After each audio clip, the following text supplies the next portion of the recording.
beginning, there was nothing. And then there was the Drunken Peasants Podcast. I gotta get a witness. No! Say, man, you got a joint?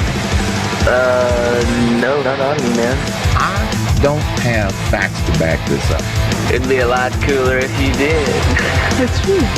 Sometimes I cry. Oh! Lick my butthole, he laughed.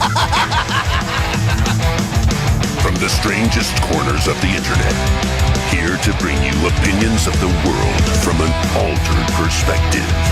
Here are your hosts, the Drunken Peasants. Welcome to the Drunken Peasants Podcast.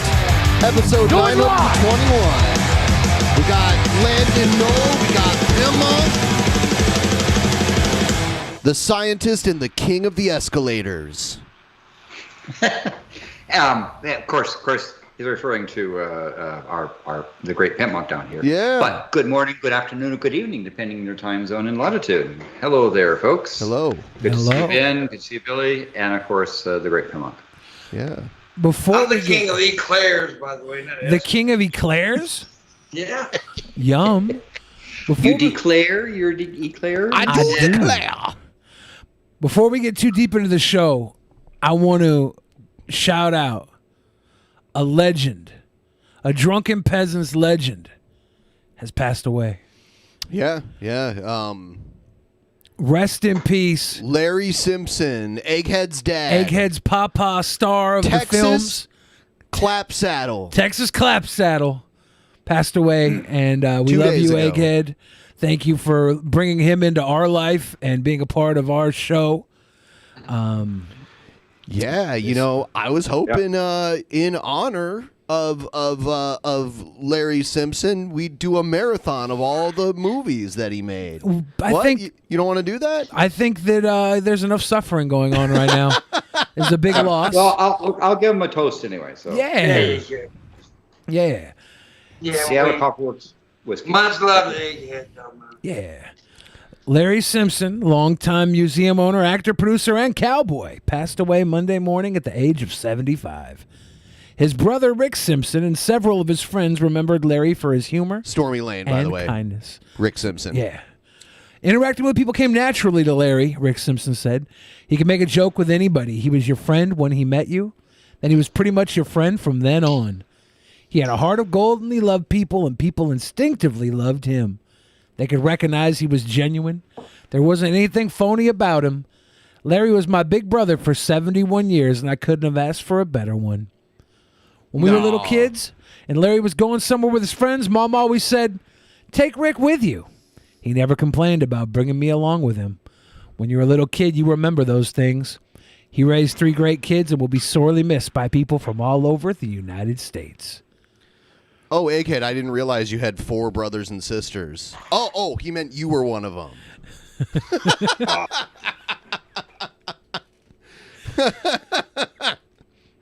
Larry brought so much joy and humor to anything he was involved with, Frank Baker said. I started working with Larry and his family on advertising Simpsons Mercantile through radio and local ad agency many years ago. Tain't likely. It continued when I took over the role of the villainous banker Behan in the movies after the passing of Todd Smith, the original Behan. I don't even know what that is. The banker. The banker. The banker from the movie, the villainous banker. Larry was a master of keeping people smiling, happy, and motivated on set. There's a lot of waiting around when you shoot a film, and Larry, along with his brother Rick, were professional, yet kept the vibe light and fun. If Larry entered a room, you smiled, simple as that. Good guy, I'm going to miss the hell out of him. Larry starred in and produced 2 documentaries and 6 Western films written and directed by Rick. He participated in Crime Stoppers, as well as the Cherokee Strip Celebration and other events and organizations.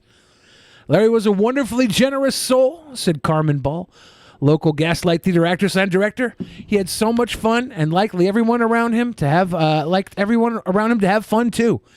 Does the Gaslight Theater trick you into believing it was a good show that you went to see? Well, I will say do they that gaslight you? I will say that everybody in the audience has a gun and they're triggered. Oh, okay. So All right. you better be careful. All jokes aside, R.I.P. to Egghead's Papa. And I want to ask this question. I want to ask this question. Will Egghead's dad, Larry Simpson, be forgotten anytime soon? Tain't likely. Tain't likely. So many great memes. Sorry again for the loss of your dad. Losing a dad is tough. Yeah. Everybody give the stream a like if you can. I want to let everyone know that immediately following this episode, we're doing our monthly movie review. It's already up on Patreon for all of you $10 plus patrons, which you should be one now because it's the motherlode of all content. We just released Billy reviewing DP episode 1. That's up there for all you $10 patrons. Also, we are doing the vlog. We're releasing a vlog coming up this Saturday that you'll be able to see Billy play some magic cards and other fun stuff behind the scenes. And we're also doing Actual Mania coming up here as well. So it's all the good stuff. Also, DP Summer Shirt Sale going on for another few weeks. We have all of our shirts are 25% off. There's a code in the description if you want to get 25% off all the shirts in our store. Check it out below and get one before the sale's over. It's the summer shirt sale, and summer's coming to an end soon. Yeah. So that's pretty much that. What's new in Landon Noll land? Well, one of the things in particular is I managed to clean out enough of the garage or the boxes that I can actually park my car in it. That was one of my things where you're moving. I moved up here right next to Canada. I've been looking over there in Canada. Hi, Canada. They still have some snow up in their mountains. It's not all on fire up there, and it is no longer closed, but it's kind of hard to get there. So getting stuff out of boxes is there now. There's a bunch of stuff on the shelves I got to put away, but that may not sound like a big thing, but it's a big thing for me. And of course, we're working on solar eclipse expeditions in 2023 and 2024, and still working on trying to promote putting a telescope on the surface of the moon and following all kind of stuff astronomy-wise. Would that be a manned mission to take the telescope to the moon? Like people would be landing on the moon with the telescope? I think it could be done robotically. Okay, that's what I was thinking. The plan is to have a robot, set it down there, and it's only about 2.5 second, round trip for light stuff. So it's a fairly easy control system, and also if you put it in a place where it's near where they're landing, because allegedly they'll be going back to the moon. If we needed people there, we could get assistance in pushing up stuff. But not having an atmosphere, having a nice stable place would be a really good place to view the universe. What's up with Pluto? It's not a planet. Well, in fact, there's my first dwarf planet there. It's a nice dwarf planet. In fact, given the distribution that we see of planets, most planets are rocky planets, and most rocky planets are dwarf planets. Pluto is sort of the norm out there in the universe. So it's doing a pretty good job. We've got some proposals for sending a spacecraft to land on the surface of Charon, which is Pluto, Charon are a double planet. They sort of orbit each other kind of like that, as opposed to Earth, Moon doing this sort of thing. They're big enough, and so the idea is to put it on Charon and looking towards Pluto and be able to image Pluto in more detail. It's heading out away from the sun, and so its atmosphere is a process of freezing. It would be interesting to watch the gaseous atmosphere go and freeze out on the surface. That would be cool. Can I ask you a potentially stupid space question? Sure, give it. All right. I'd be happy to entertain your question. If we started shooting our garbage into outer space, would it form around the planet like the rings of Saturn? Well, I mean, it depends on how fast you shove it out there, right? If you don't shove it enough, it'll come back down in someone else's backyard. Yeah. If you shove it enough, but not enough to get out of Earth's gravity well, then it'll start going into orbit around Earth. And depending on how far it's out, given the lack of being able to boost it, if it was still orbiting the Earth, it would be going back through the atmosphere, creating drag, and eventually, fall and burn up. Okay. So you need to give it enough oomph to get out of Earth's gravity well, and orbiting the sun would probably be if you wanted the garbage to be out there and stay out there for a while. Yeah. But great question. Well, I've been working on putting some binoculars on the moon too. Oh yeah. I'm gonna throw it up there. I put a telescope up to my bare ass. Yeah. But the one of the things in particular, the disadvantage on the moon is that you've got this big giant honking Earth in your A honky Earth. honking Earth, right? Honky Giant Earth. honking, giant schnoz size. Because imagine, in fact that there's one face of the moon always points towards Earth. So if you're on that side facing Earth is always in the map. And also from if compared to the full moon, the full moon gets pretty bright. The Earth is bigger, and the Earth is actually brighter. It's actually much more reflective.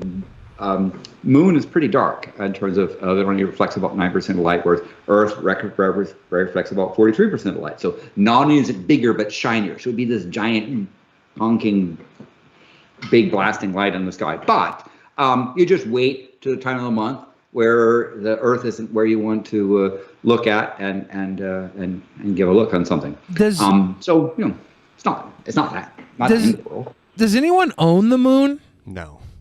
No, technically the space treaties say that all the nations say no one owns it, right?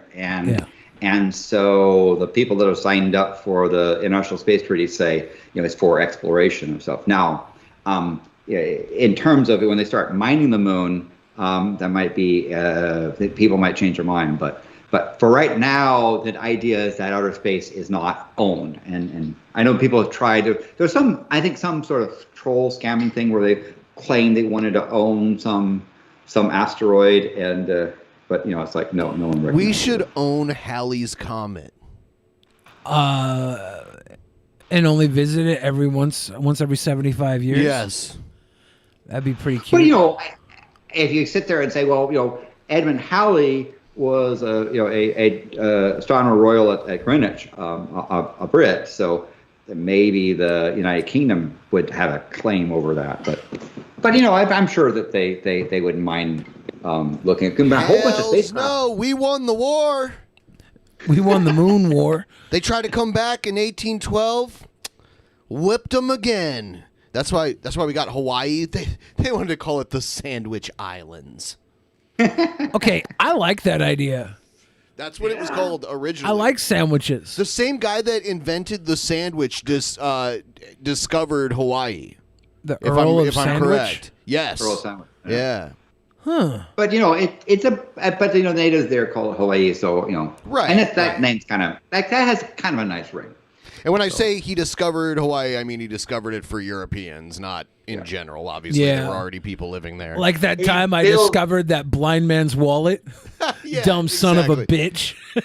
Exactly. But in that silly, stupid War of 1812, which the countries kind of decided they weren't going to go to war, but due to the speed of the internet at that time, they actually went to war and then realized that afterwards. And then the Americans did a lot of stuff of stomping into up into Canada, even got to places like in Montreal, so they had large territories there. The Brits came around and whipped our ass and burnt down burnt the White House, that sort of thing.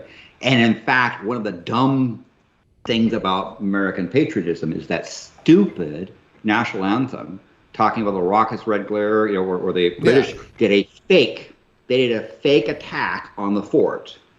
And they were, bomb bursting was there. They had no intention of actually taking over the fort. They had the intention of keeping the Americans there to defend it while they went and did a flank around and it went into deep areas. It is crazy. I have met so many Canadians that take credit for the White House fire, but Canada as a country didn't even exist at the time. Yeah, that's right. It's a British thing. Right? Yeah. But they're taught, I believe a lot of them are taught in school that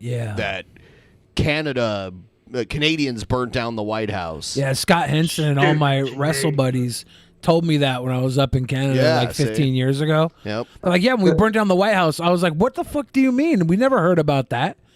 And they were like, yeah, no, they teach it in our school. I was like, well, maybe one you're reason right. why the White House is called the White House because basically it had to whitewash it because the flames that were burnt. The British came and burnt the Capitol. Stupid fucking Canadians. And it was the part of the thing is that they decided a second time to not to end the war, and it had to also do with whole things about the fact that the British were claiming that the American sailors were actually a deserter British Navy people, so forth. They want to impress them, and a whole bunch of stuff. They ended up. It was a bunch of stupid idiots on both sides just pushing for a fight, and end result was a bunch of people got pissed off and not much got accomplished. What happens if I'm going back to space because I'm stuck on this? I'm sick in the head. Yeah. What happens if like Bezos or somebody shoots a drone up there with like a little, I don't know, machine that just etches into the moon and puts advertisements up on the moon? It would kind of suck. I mean, I know that there were plans for people to put in giant billboards in space. Yeah. These unfolding things that would have lights on it that could do advertisements and stuff. But I don't think anything ever came of those things besides it would have been obnoxious and annoying. I hope they never do that. I hope so too. It's inevitable, right? Probably. Unless Corona wins, I think. Is technically correct about the White House burning thing. However, a lot of the Canadian military finds its history in the British military, so we take credit in a weird way. Like the stream, you fucks. I agree. Like the stream. I agree. Yeah, you stupid Canadian. Yeah. No, but anyway, so it was it's a war that's not really well understood. It's not really taught well in school. And a whole bunch of things happening, Buffalo and Windsor, and people, going back and forth across the border. Yeah. I grew up in Toledo, Ohio, and there's like War of 1812 forts all over along the rivers and stuff out there. So that was something we had to take like Ohio history classes, and that was that was one war we actually had to study in it. But most of the time you don't really learn about it. You go from Revolutionary War to Civil War normally in American history classes. But I mean, they're again, things are now, they're now nice neighbors, and of course, they say sorry, right? Sorry. But gotta remember, sorry is trademark of Canada. So it's almost spelled wrong because they say it like sorry, so it should be SOORY. Yeah, that's the O with the little Canadian maple leaf in it. That's what. Sorry. That's how you say it. Sorry. Sorry. The maple leaf is like an accent. Sorry. Yeah. All right. They have a maple leaf in the McDonald's logo in Canada as well. Yeah, they have the little leaf in the McDonald's logo. Yeah, that was one of the first things I noticed when I crossed the border from Detroit into Windsor. There's a McDonald's. Literally, it's one of the first buildings you see when you go across the bridge. I think it's like an offshoot company in Canada because of tax laws or something. I think that's why they have the logo there. I'm not sure about that. I mean, usually those multinational companies have local owned companies in the country, so they can pay taxes and can frame the law. It's like how there's Nintendo of America, but there's also Nintendo Japan. They're the same company, but there's like international divisions of it. Yeah. Kind of like T-Mobile. Like there's T-Mobile US, and then there's T-Mobile in Germany.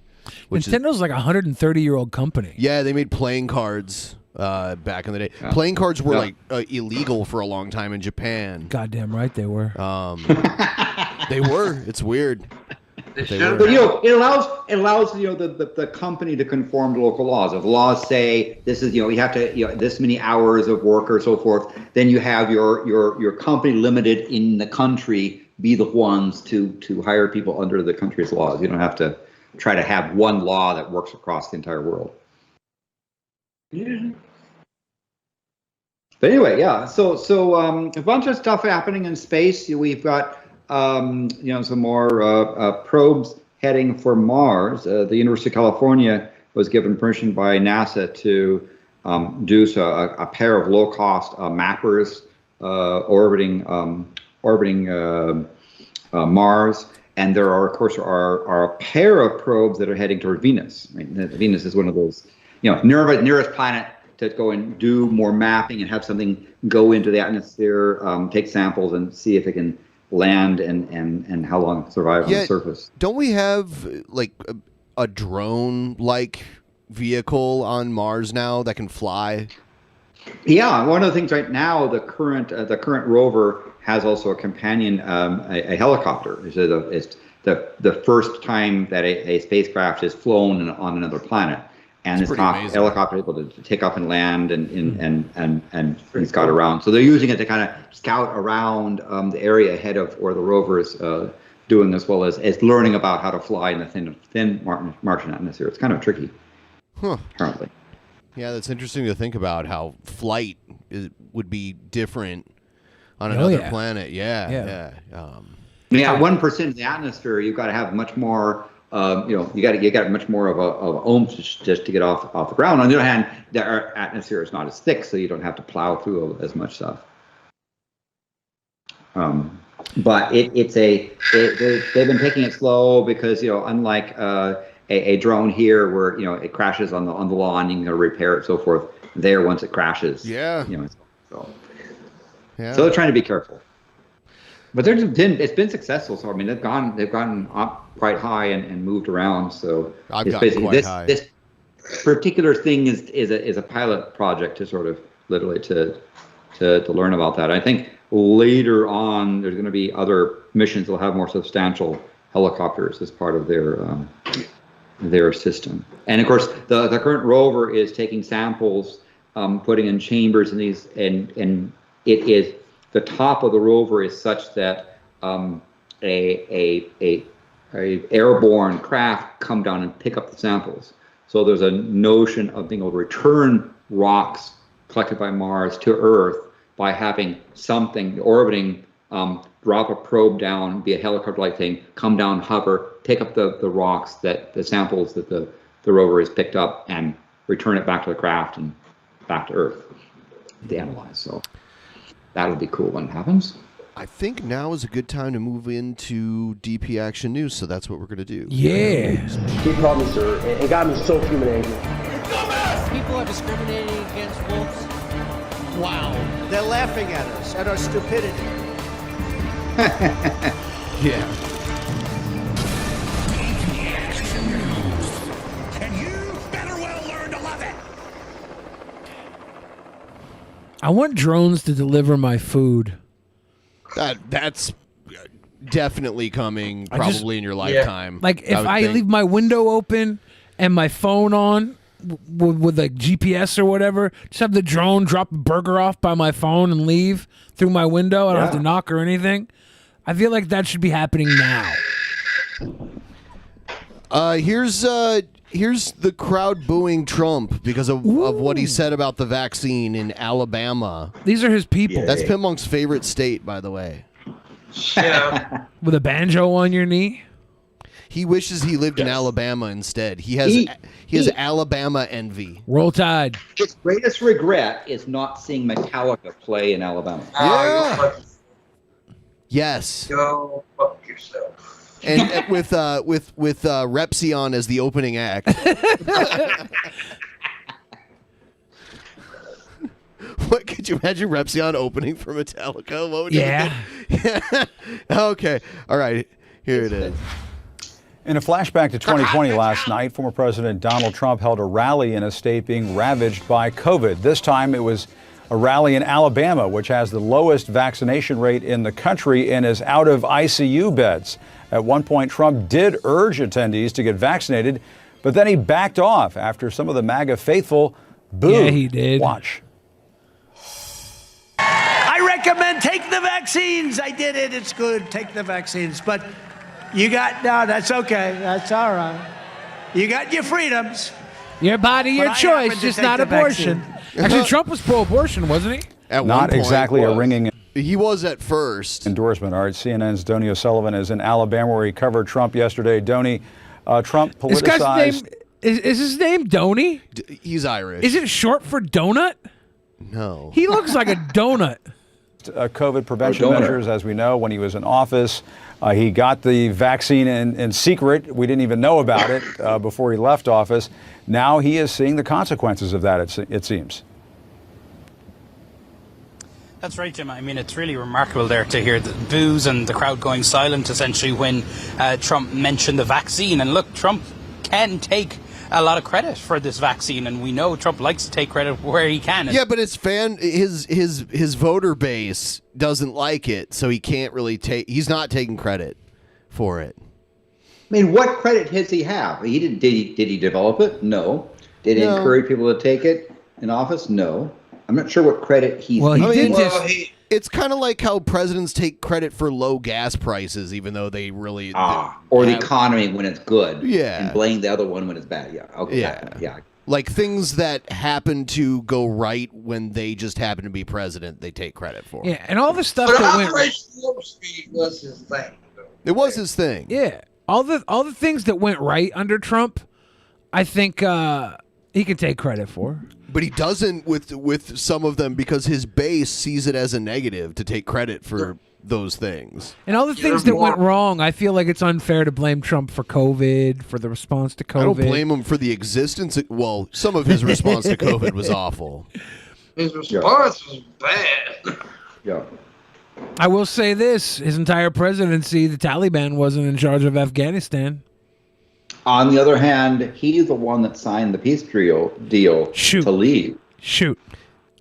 Yeah. He said it would be, to his credit, he said it would be gone by Easter, and he didn't specify which year by Easter. So Didn't the Christians say Jesus will be back by Easter?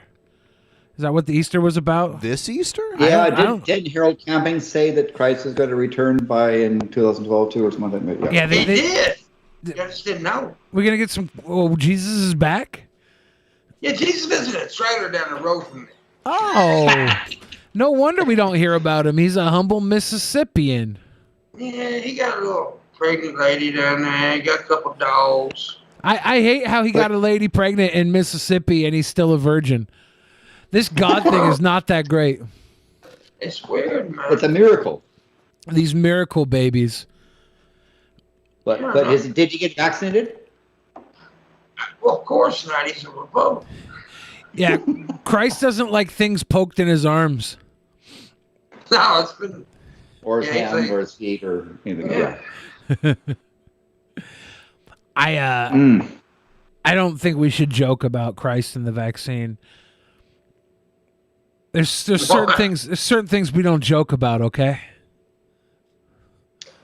And those being Christ and the vaccine. Christ is not in the vaccine.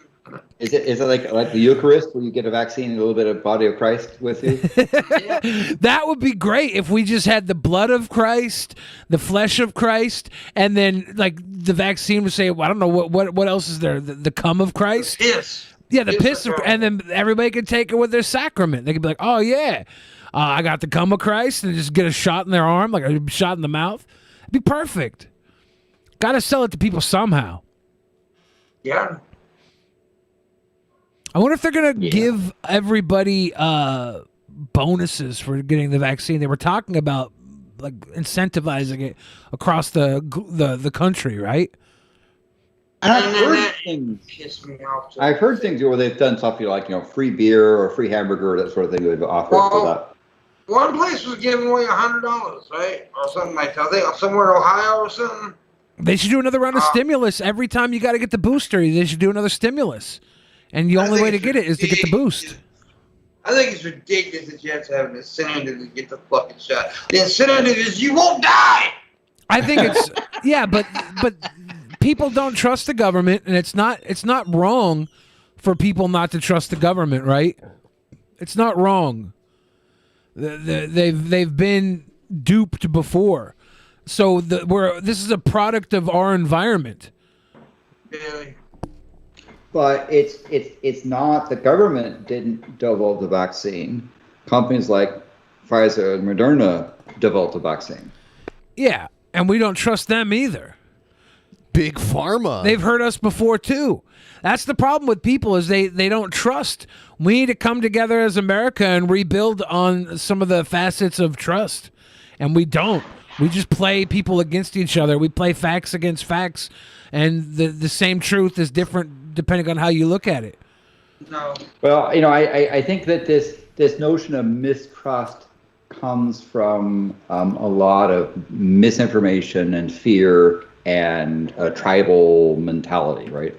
My tribe doesn't like blah, so I don't get it, type of thing. But in fact, a lot of the pain and suffering happening today is because people are not getting vaccinated. And if you can get the vaccine and choose not to, then you suck. I mean, pretty much everyone who doesn't have it can get it and doesn't choose to. You know. Everybody I know who didn't get the vaccine has gotten COVID. That's awful. And 7 people I know that got the vaccine have gotten COVID. And there's a lot of things now with these people that are recovered from COVID where they have all these complications that are showing up. And that's going to be a big burden on our healthcare system of people who've had recovered from COVID and have all these long complications that have. So it's going to be a big burden on the health system as well as being a pain in the butt. But I think on the other hand, they should start getting pretty serious about the vaccine. If you're not vaccinated, don't go to school. If you're not vaccinated, don't get an airplane, don't go on a bus, stay home, or get regularly tested once a week. They say if everybody got vaccinated. What was that? I said, we're putting a sign up outside our house that says you can't enter unless you're vaccinated. See, my house says, come on in, cough in my face. I Come hate as you are. Come as you are. I think that Fauci recently said, if everybody gets vaccinated, this could be over by spring of 2022. Yep. Does he mean literally everyone? I don't know what the herd immunity is at now. I think it's like 90% or something because of the Delta variant. So we need 90%. It was 70 a while back, but since the Delta, I think it did go up. Yeah. Trump praises Taliban? What? What is this? What? No, what is this? You want to hear this? Yes. All right, hold on. Yes. All right. This isn't stopping. This is going to go on for a long time. This is going to go on for a long time. He's talking about the Afghanistan war or COVID. It's interchangeable at this point. This isn't going away. This isn't like a 3-day hit. It's going to go on for a long time. Taliban, great negotiators, tough fighters, great negotiators. Got They had some good ideas. 45,000 people. You got a lot of people also that deserve to be helped, and they're not going to let them be helped at all. This is going to go on for a long time. This is a great stain on the reputation of our country. How great is it that Trump said great things about Russia, North Korea, the Taliban? The only people he talks down upon are the Democrats. I mean, he even said there were good people at the Tiki Torch rally. Yes. I mean, Trump is about himself, right? As long as it makes him good, he likes it. If it doesn't make him good, he hates it. Right? That Trump really has that narcissistic tendency, and so his narcissism, like tendencies, make him praise those that he thinks makes him look good and curse those that make him look bad. And in fact, the current pullout and withdrawal that's being done was negotiated by that man, right? Trump was the one that negotiated the pullout, and so it had to happen at some time, unless you went and reversed the negotiated treaties. So his top negotiators, Trump was the one that negotiated the current withdrawal. Yeah, he's negotiated a lot of pullouts. Definitely. Probably. Yeah. I don't know. I don't know about Trump. Maybe he pays for a lot of abortions.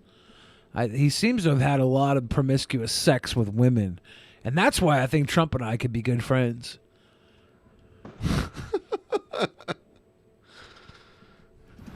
That one dude down there got on my nerves. He had a weird little smile on his face. Okay, man. What, Pimpmunk? What? Pimpmunk said, hobble, gobble, robble, robble, flop it off. I got him on nerves. I'm messing about this. There was this dude in the audience that was pissing me off. Oh, man. I just ignore them. Alpha Beta says perhaps Obama should have pulled out of Afghanistan like he said he would. I agree. I think Obama could have done a lot of things that he said he would do. He didn't close Guantanamo. He didn't close Guantanamo, but he was busy. He was busy doing other stuff. I would have been Obama. I would have done it like Biden at the beginning. It would have sucked. The country would collapse just like it did now. People would be angry about the whole thing. People would say, "What do I go to over to Afghanistan to fight for?" Well, sorry, but it was a lost cause to begin with. It's still a lost cause. Better to lose early than to lose late. But a lot of people made a lot of money off that war. I liked it when they played Jenga with the prisoners at Guantanamo Bay. That was pretty fun. I think people went to prison for that. Yeah, Abu Ghraib. Yeah. I didn't really like it, by the way. I was just being a Like, Obama was going to shut down Guantanamo, but when he got into office, everybody kept comparing him to Osama because his name was Obama and they sounded similar. So he's like, I'm just going to get that guy. I'm going to murder him so I can have my name back. Well, the worst thing is for Obama is his middle name is Hussein. Yeah. Luckily, they got Hussein before he came into power, right? When did they get Hussein? 2000? Saddam Hussein? Yeah. It was like a few years into the Iraq War. They found him and tried him and kangaroo court style, and then hung him. There's a video, like a grainy cell phone video from back then of Saddam Hussein hanging. Yeah. There was video of Gaddafi getting killed by an angry mob too. There was all kinds of crazy stuff going on. So we read a story several episodes ago about random contaminations at the Washington State Toxicology Lab. Yeah. Yes. More meth cocaine contamination found at Washington State Toxicology Lab. Recent sampling at Washington's only forensic toxicology laboratory has found more areas contaminated with methamphetamine and cocaine, raising further skepticism among defense lawyers about the integrity of blood testing being performed at a lab relied upon in thousands of criminal cases and death investigations statewide. The latest sampling at the Washington State Patrol Toxicology Laboratory detected residual levels of cocaine on 5 sites and meth on 4 sites within the lab, mostly ceiling vents and air intake systems. A report posted this month on the lab's website shows samples of 3 additional sites also tested presumptively positive for other drugs. So this is probably what happened, right? Bezos got caught with a teener rock, and he just sent a bunch of Amazon ninjas that he has for hire into the vents, and they threw little powder bombs full of meth and cocaine through the vents, and that traveled so he could have his court case thrown out. It's got to be something like that, right? How does this happen? Yeah. It's funny how you call Bezos. I think if what happened is that they found that you were a coke addict and you had huge amounts of coke in your blood, you can't sit there and say, well, that's because of entirely contamination. Maybe if they found trace amounts, that you might be able to say, could that trace amounts have been a contamination? But if you were coked up the wazoo, I doubt it would come from just a simple contamination. Coke's completely out of your system. What, 3 days? Right? Like it doesn't stay in with you. So yeah, if they arrested you with powder, on your nose, I'd say, Your Honor, it was powdered donuts because I love donuts. That is good. That is true. That is true. I used to have a friend of mine who would had a fake snorting salt in college. He would take salt, pour it on a line, use a salt shaker to grind it in a nice powder, and then he would go and basically this magic trick where he would snort a line of salt, right? And you'd see salt caked up on his nose and a little bit inside, so forth. But what, do you suck it through his hand? Do you suck it through his mouth? What do you do? Yeah, because he's doing something where with his hand, where he's doing that thing and blowing. So, but it was, you know, he's a magician, and so it would make it look, you really thought he was snorting salt, and he'd get people to say, yeah, salt's, you know, legal and much better high. I used to make people think I was really snorting coke, but I really was. Yeah, I used to make people think I was magically sucking somebody's dick, but it was all an illusion, I swear. Yeah. Don't snort salt. It's bad. It probably burns your insides out. Yeah, don't do it. Yeah, that's all. And don't snort dick either. Didn't you snort like a I snorted cookies on multiple occasions. Dunkaroos one time, those Danish butter cookies. Something else too. That's not a good high. It gives you cookie bugs. I've snorted black pepper before a few times, actually. It's icky. Yeah. With your buddy. The lab also is receiving guidance from a state forensics advisory panel to ensure any required legal disclosures about the contamination issues are made to defendants, Weaver said. But a lawyer who has spearheaded calls by Washington's defense bar for an outside investigation of the lab says the latest sampling only underscores the need for the state to own up to and fix a problem that potentially throws all of the lab's blood testing into question. The fact that there's still a contamination despite the public messaging from the state is very alarming, said Linwood public defender Bruce I love Edsero. the voices he does when he reads. He like reads the quotations. Whose law firm Feldman in Lee has pushed for more transparency from the state about the lab's ongoing contamination problems since last year. Okay, I mean, yeah, false positives. So they have to like throw out these cases, right? Yeah, I don't know if they have to. Like what Landon had said was if they're just trace amounts and the person's test came out fully coked out, like I wouldn't think that would be a good argument to have it thrown out. Okay. But it is, you know, I guess without a shadow of a doubt. Is that usually what it goes by? Or if you have any doubt or whatever? I don't know what the movies reasonable say. doubt. Beyond reasonable doubt. Yeah. Beyond the shadow of a doubt. Yeah. Beyond the shadow of a doubt. Whatever the legal term is, I think it's beyond a shadow of a doubt. It's not. The judge will say, if you believe this is cocaine, beyond a shadow of a doubt. I'm like, okay, Your Honor, I'm not that convinced. Billy's practically Perry Mason. I am like a little bit of Columbo, a little bit of Perry Mason, and a little bit of Elle Woods from Legally Blonde. What about a little bit of Kojak? I'm not familiar, but probably, yeah. I'm just that good. You don't know Kojak? Telly Savalas. What's a Kojak? Telly Savalas. I thought he was a sports announcer. No, he was an actor. He was bald. Sucked the lollipop, had the lollipop in his mouth up. Well, this sounds like me. Yeah. Had a bald head. I can see you. I can see the Telly Savalas in you. Yeah, I can see that. They call me see Telly Savalas fucking me. That's what I can say. They call me Tubby Savalas. I saw this, thought it was kind of funny. Trump's border wall torn apart by Arizona monsoon rains. Should have built a floodgate. The record rains. Turns out ignoring bedrock environmental laws may not have been the best choice for a multi-billion-dollar construction project.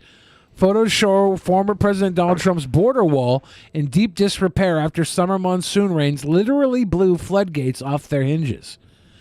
The damage took place near San Bernardino Ranch, a historic site that sits between Douglas, Arizona, and the San Bernardino Wildlife Refuge. Much of the West is suffering through a deep mega drought, but the monsoon rains that have swept across parts of the Southwest this summer have doused the southern half of Arizona with record-setting rains. So, I mean, it's not even a wall, right? It's a fence. I think right now it's a dam. Yeah, and how hard would it be to get over that thing, even if it wasn't broken at the bottom? Come on. Right. Oh, I've seen videos of people climbing it insanely fast. Yeah. They climb up, they hop over, and then they slide down. You know, I wanted to play a video for Landon, but we have to play different intro music.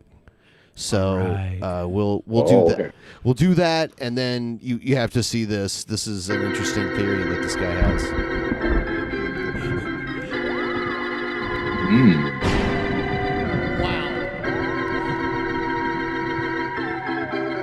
I should turn off the goddamn internet. Oh, don't touch me. Don't touch me. TP, are they going to touch me?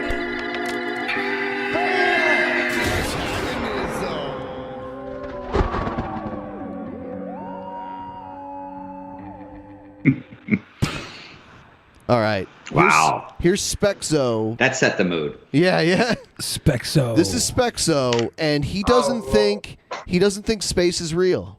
I don't know if you guys saw this, but apparently some retired Israeli space agents or something said that aliens do exist and they're part of the Galactic Federation and they're only in contact with Israelis because they're not ready to contact mankind yet, or mankind isn't ready to hear them yet. And I feel like they've been pushing this whole alien thing really hardcore for like a couple of years now. And I don't believe in aliens at all. I think aliens are a major psyop. I think that they're going to eventually probably fake an alien invasion of some sort, or alien contact or whatever. They're probably going to use something like Project Bluebeam, or they're just going to use some high-tech military-grade hovercraft that we have never heard of, and they're just going to say that it's an extraterrestrial vehicle, and they're going to use that to kill their own people, and then that'll be an excuse to further perpetuate the New World Order by saying that we all need to come together against this alien force, but it's all going to be fake and gay, like 95% Why of would Hulk everything Hogan do that? that we hear about it. They'll have like... I'm trying to figure out which more credible, the Santa Claus hat or the little crosses on the holy hand grenades of Antioch in the back. Yeah, I think that's a Burger King crown. They've got like free crowns for kids at Burger King. They're made out of paper. Yeah, and this guy is like a white nationalist, Holocaust denier kind of guy. Yeah, a real special human being. So that's why he's like, he's saying that somehow Israel is trying to do some fake. Yeah. He was saying like Israelis believe that they've been contacted by aliens and shit. He's the world uniting against the aliens, and then like the leftists will start saying like alien lives matter and we should let them in. But yeah, I don't believe in aliens at all. I probably sound a little schizo with some of the stuff I'm saying, but that's fine. I'm not even really sure that space is real. I'm gonna be honest with you. And when I say things like that, he just said, I'm not even really sure that space is real, to be honest with you. That is apparently the most divisive thing to say among right-wing people, which is really hilarious because right-wing people are generally more open-minded to the fact that everything we learn about and everything we're taught in schools is a lie. But as soon as you suggest that maybe things that we learned about, like the universe, aren't fully accurate, you're a schizo, you're a fed, you're just trying to make right-wing people look bad. Why do you hate white people? White people are the ones who got us to the moon. Where's your Faustian spirit? These are things that people have literally said to me. And that's why I barely mention my beliefs about like NASA and how it's really like a Masonic psyop to funnel money and push us away from believing in God.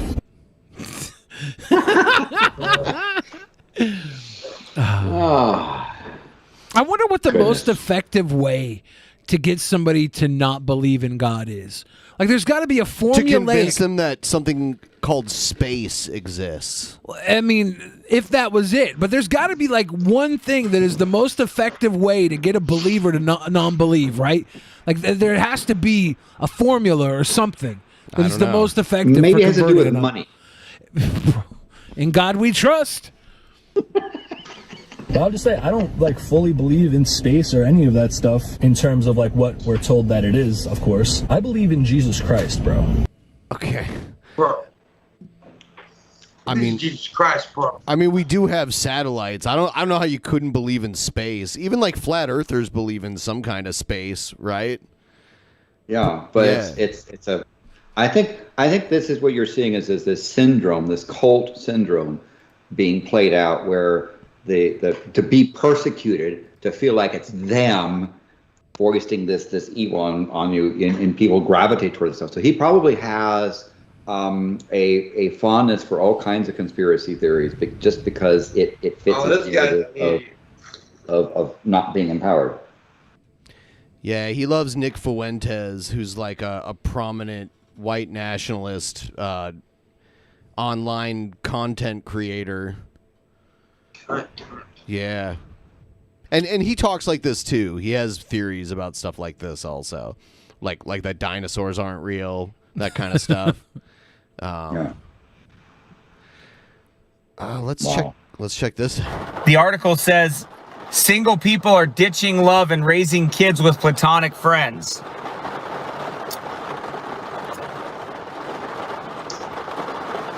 Is this Stannis Baratheon? I don't have any friends that I want to hang out with more than my wife. You could have stopped at I don't have any friends. Yeah, exactly.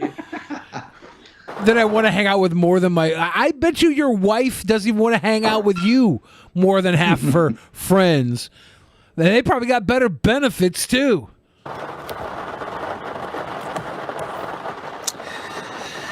Anyway, so they want to ditch ditch love. I don't think they know what love is. What they're saying is they want to ditch sexual intercourse. Jay Garicio and her best friend, Crystal Purificado, spent much of their 10-year friendship commiserating over romantic relationships gone wrong. During the pandemic, they both realized that previous romances Is this guy on his lunch break at Target? Probably. I think he's got some Pure One Imports stuff in the back seat. Well, he's got a red like polo shirt on. So I was thinking maybe he works at Target. Target, yeah. Yeah. They pursued with men, chipped away at their self-esteem, and left them feeling jaded about marriage. Jaded about marriage. So when the duo's family friend jokingly referred to them as their moms, Garicio and Perfectio had an epiphany. Crystal and I looked at each other and we were like, yep, that's what we want. That made us feel comfort and gave this picture into what our future could be. Oh, because you're 23 years old and so smart. You know something? I think we'll just be parents. Well, let me stop here and say this. You don't get to redefine what parents are. And you don't get to redefine what marriage is. And they don't get to redefine what it means for you, but they can define it their way. Yeah, you can still live your little traditional life, but them living their life, if it takes away from your life is not strong enough to exist on its own. Right. I would also suggest that this person doing this video doesn't get to do it either. Ooh. Hey, Ben. What? Can we take a turn real quick? What's this? I did a stream yesterday, simping on Trisha Paytas. Oh yeah. And she just tweeted something about it, and it's like a video, and I want to see what she says. Oh my god. But like we're live right now. Might as well. I just want to see what she says. I was simping yesterday, and I want to see what she has to say. I'm interested. Oh god. We're in the crazy people segment, right? That's a good one. Yeah. Hold on, I'll get it in a second here. I linked it to you. It's she posted a tweet with a video, and I don't know if she said anything. I hope it isn't porn. I don't think it would be. I'm looking at it on my phone. It doesn't look like there's any nudity. Any nudity, or is it just a picture? It's her filming her TV or whatever, and you're on it. Yeah. So she's not even actually in the video. She's probably talking in it. We'll hear it in a second here. She's paused on the scene where she was in the Eminem video, dancing with Eminem. Trisha's hot molten gold. People don't know how to handle it correctly, and they get mad at the gold when they burn their hands. when it melds against their skin because they were improperly handling this molten gold. So that's, I guess that's okay. it. I didn't know she was saying laughing. something. I wanted to see what she had I to knew say. she was laughing. Okay. It tickled her funny bone. Okay. I saw that and I'm like, oh my God. A skinny queen sees me. I have to see what she has to say. A skinny queen. A skinny queen. Wait a minute, you can't redefine skinny, Billy. Whoa, it's 2021, Pimp Monk. Are you still fat shaming in 2021? I am. That's He's probably not fat-shaming in okay. 2022 as well. The crazy people segment. All right, what else we got? Someone sent in this video. It's the three arguments why marijuana should stay illegal. From who? The demon weed. Let's see. All around the world, it's marijuana cartoons? is Yeah, I don't know. Should we watch it? I think we should. being decriminalized or even made legal. But is this really a good idea? In the online debate, the harmful sides are often downplayed. Chillax, so let's dude. look at the three most Don't powerful sigh, get arguments high. Don't sigh, get high. against legalizing marijuana.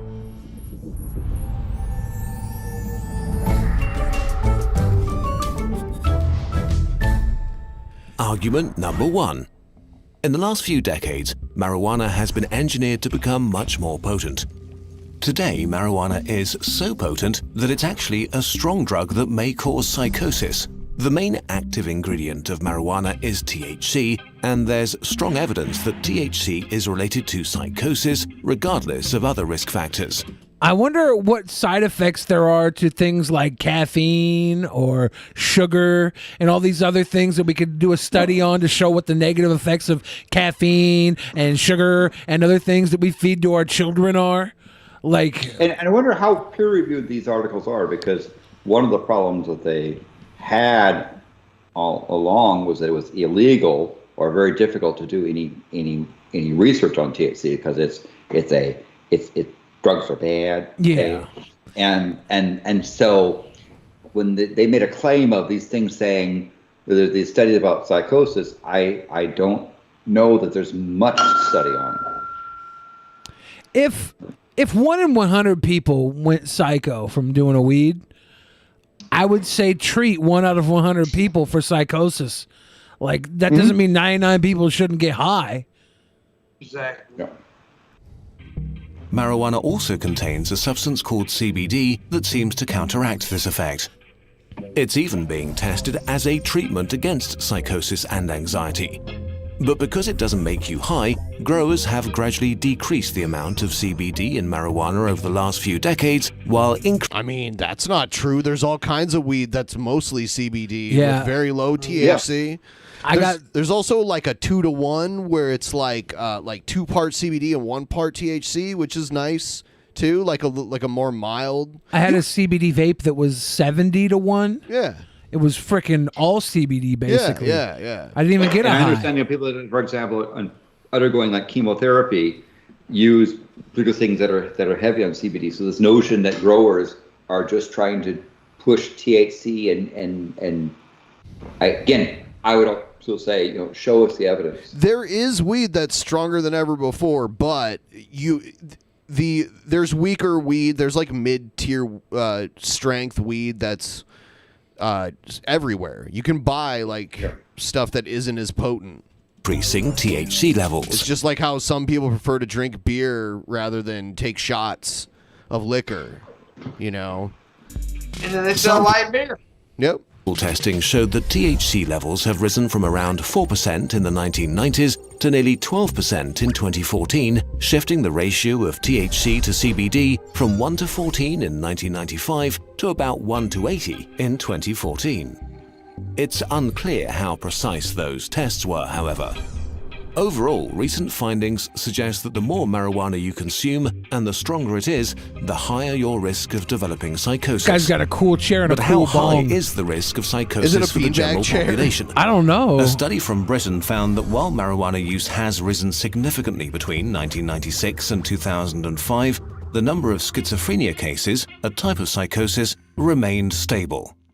The risk of marijuana-induced psychosis remains the highest for people who already have a high risk of psychosis to begin with. Yeah, that makes sense. For them, it seems more likely that marijuana speeds up the development of their condition rather than causing it, as far as we Probably know right shouldn't now. do a weed if you have a history So of the psychosis. reasoning goes, if fewer people have access to marijuana, the lower the risk of marijuana-induced psychosis. But actually, you could argue that precisely because... Oh, now, you know what? They're telling both sides of the argument. Because they're going to the, you know, they're showing like counterpoints to the previous arguments. The best propaganda shows the counterpoints and then wraps all up in your favor, though. Marijuana is illegal, more people will end up with psychosis. Prohibition makes illegal drugs stronger and more potent because this way you can ship more product in a smaller space and sell it at a greater profit. Tricky truck. Yeah, I'm This is trying to what hop happened up on during the the tricky truck. prohibition of alcohol in the US, Stale where hard ale? liquor became the norm. Yum. And the same is happening with marijuana. You know, when I lived in an illegal weed state, the weed was always trash. Like, you could find the really good shit, but you had to seek it out. You know, Do you see what that old brand is? The not good brand? Mediocre. Mediocre. That Someone would to be like trademark baby that. weed. They should make mediocre for like kids that are just getting into marijuana. Kids? You know, like young You have smokers. to be 21 and over. Mediocre should be for 18 and up. Okay. Imagine a world where liquor is the only alcohol available. You have the choice of either not drinking at all or getting much drunker than you would like to. This is the situation for many marijuana smokers today. You can always cut hard alcohol with like juice or something. A And beer. or you just like here you take it, you consume a moderate amount.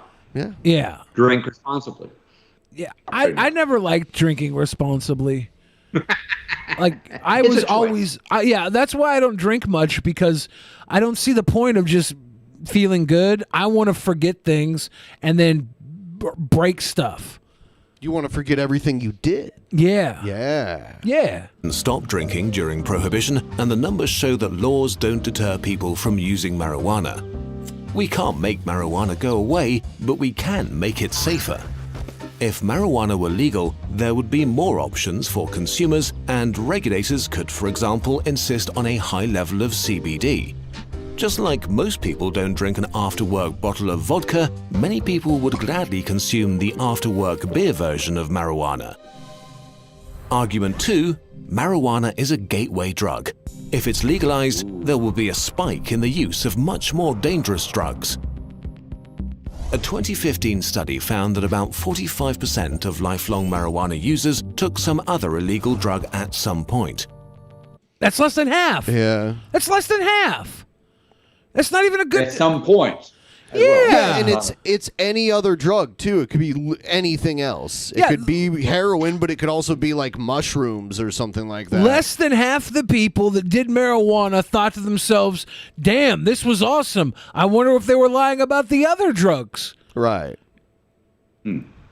Legalizing marijuana could reinforce this trend. As more young people try legal marijuana, they might end up trying harder drugs. Legalize all that too. Legalize it all. Have a buffet. Yeah. Have a smoke, have a poke, have a choke, tell a joke. I don't give a fuck what you hit. Get it all. Yep.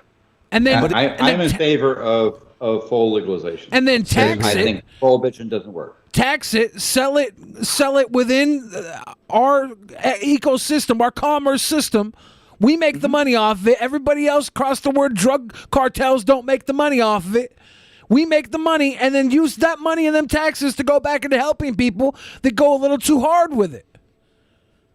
It's simple, We create junkitoriums where all the junkies live together in harmony. Yes. We should really just legalize it all and use some of the money off this to fund all the people that just want to do drugs all day and live on the streets, to put them on drugs and put them in like a tiny little pods, like little pod apartments. It'd be healthier too. Yes. Less people dying. Have on-site doctors in these pod apartments to just go and check on people. It's like they're living in the streets right now, pooping and peeing in public. It's not. Oh yeah, they do. They poop and pee. I stared down a homeless man's piss hole when I was driving down the street because he was pissing directly into oncoming traffic. Nope. You ever stare down a man's pee hole? Women don't answer that. Yeah. All the time. Urologists do that for a living. Yeah. You know? It turns out. You do it for fun. Oh God. But yeah, That's my legalize recreational drug. legalize everything. Out that the real gateway to drug use And comes much prostitution, earlier, too. cigarettes. One study showed that teens who started smoking before the age of 15 were 80% more likely to use illegal drugs than those who didn't. And a 2007 study found that teenagers between 12 and 17 who smoked were 3 times more likely to binge drink, 7 They should times pick more likely Netflix to have or used Hulu drugs or like Amazon. heroin or Should cocaine, pick this up and as like were a also TV 7 show times more and likely give to every resort one of to these marijuana. druggy characters their own story But arcs. if that's the case, I would watch how could this. making I more like this drugs animation. legal stop the use of hard drugs? At first, it's important to acknowledge that people don't use drugs because they're legal or not. If you want to buy any drug, you'll always find someone happy. Hold on, does he have ice cream cones? My guy's serving up that ice cream, man. Yeah, what is that? Is he What Joe that? Biden's ice cream dealer? Yeah, he's like, hey Biden, I got your little fucking lolly to-do. That got shit, man. Kick it. Bags, pills. I think they're supposed to be mushrooms, but I'm gonna say they're ice cream cones for the sake of comedy. There's some peels. The He's got peels. just like some joints like strapped in there. Yeah, This is creative. honestly, And, paper like probably has acid on it or something like that. if I had a jacket like this, I wouldn't even wear pants because people would By just the way, come I up. took all the pills. They just come up and suck my dick for drugs. I wouldn't even wear pants. I'd open up my jacket and just get a blowy for drugs. This isn't a drug dealer. This is a blowjob connoisseur right here. He knows his shit. Always find someone happy to sell. The real question is, why do people develop an unhealthy relationship with drugs at all? Studies The show that hand. certain conditions Why make is the people wall massaging him? Yeah, it hands from walls. That's what does it. That always happens when I drink. Have you never had a Fuzzy Jerry wall Yeah. massage? That's a Fuzzy Jerry, my dude. You get massaged. especially Yeah. vulnerable to drugs and addiction. A difficult childhood, early trauma, low social status, depression, even genetic factors. This is why Which I'm drug they get pro-abortion. addicted to is more often than not a matter of chance. Addicts take drugs to escape their problems, but drugs don't solve any of those problems and instead become a new problem. Yes. But punishing people for their unhealthy coping mechanisms doesn't change anything about the underlying causes either. So Sorry, some ho, argue we my need to boat. take a Was that like urine that they were Yes. I thought it was. I mean, it was supposed to be beer, but it didn't look like urine. It's a swimming pool full of liquor. It's pee. It's pee. is either. Sorry, bitch, I got my piss boat. I'm out. So some argue we need to take a completely different route. There was an episode of South Park where there was like a public swimming pool. Oh, and- yeah. And the pee levels got so high The that the first water graders. turned into pee. It was hilarious. That's gross and hilarious. Yes. I someone in the chat said "beat it, chick," the guy in boat, and it made me think. I could have used the word chick instead of bitch and hoe, but there was a boat involved, and the woman was in a tub of what looked like urine, so I felt like it was okay to be a little misogynistic there. I don't condone it under normal circumstances. Okay. I don't condone it under normal circumstances. When there's a boat and a possible pool full of urine and or beer, I get a little misogynistic, and I think that's okay. There's a time and place. In Yeah, so 2001, you bitches need to shut up. Portugal had one of the worst drug problems in Europe, so it was desperate enough to try Yeah, something Portugal radical. Possession and use of all illegal drugs was decriminalized. You would no longer be arrested. Instead, authorities launched a major health campaign. People who were found with a small amount were referred to support services and got help with treatment and harm reduction. Drug use was seen as a chronic disease, not a crime. The results were stunning. The number of people who tried drugs and kept using them fell from 44% to 28% by 2012. The use of hard drugs decreased, as well as HIV and hepatitis infections and overdoses. Making No. drugs We've been doing it wrong for centuries, okay? Well, decades. We've been doing it wrong for decades, okay? We're not going to change now. legal might overall help society much more than it harms it. Argument number 3. Marijuana is addictive and unhealthy. It needs to remain illegal to keep harm at a minimum.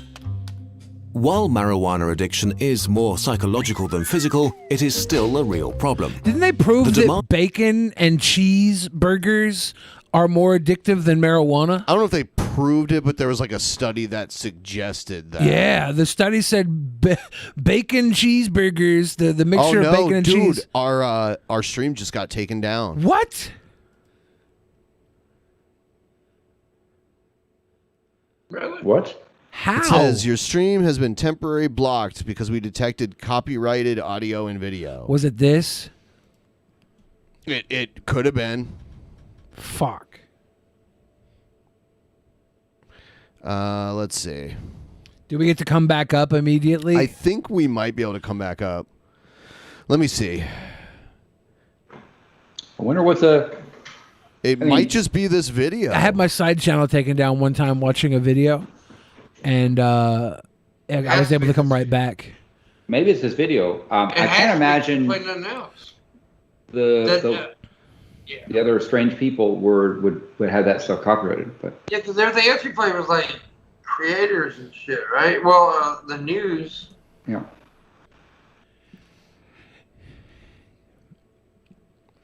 Yeah, we'll see. But you know I gotta go with like a little bit before 10. So. Okay.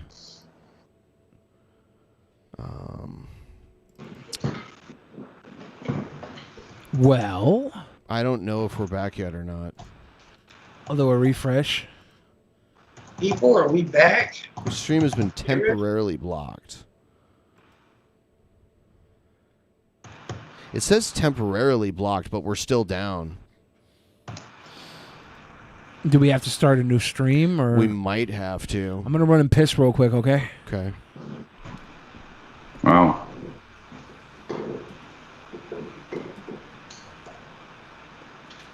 Yes. Oh, we're back. We're back. Yep. Landon, what did you do? I think it was my talking about Pluto that probably got it taken down. Pluto. It was probably the video we were just now watching. I didn't. It's very rare that we run into something like that, because normally you can use that kind of stuff under fair use. Yeah, and it wouldn't be a problem. I mean, it's a video talking about a subject that we've talked about a lot. So, yeah, that was very strange. YouTube is just ridiculous. It is so ridiculous. I hate it.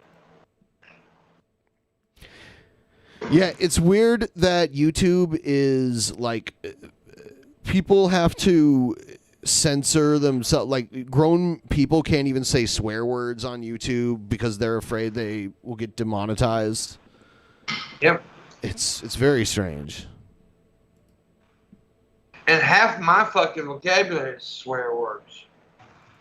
So, I mean, well, hell, not more than half. Like, Everyone, please like the stream. Liking the stream will help us out. it does. Please like it. Also, immediately following tonight's episode, we're going to do our monthly movie review. We're going to review some Star Wars fan-made films, which should be interesting. Billy suggested it, so we're going to give it a shot. And if you ain't a Patreon, you can't, and you just broke, motherfucker, can't, go over to my channel where I'm doing the wood. The Wood. Oh, do you The mean? Wood, Do you Wood is mean? good. I think you mean Anthony Caruso's evening Dickwood show, starring Anthony Caruso and his sidekick fuck Pimp Monk. Fuck Anthony Caruso. I fired him, not. I love it when you're like, why do I pay him when he doesn't talk? Yeah. He's a good kid, though. He's just silly. But no, he's a good guy. But yeah, make sure you check out the show right after this. If you're not a Patreon or you can't afford it, or if you just don't like men anymore, I understand it. I don't like men anymore. Yeah. It's fucking awful. So, yeah. Go over. I'll post a link in the damn thing if you don't mind. Yeah, sure.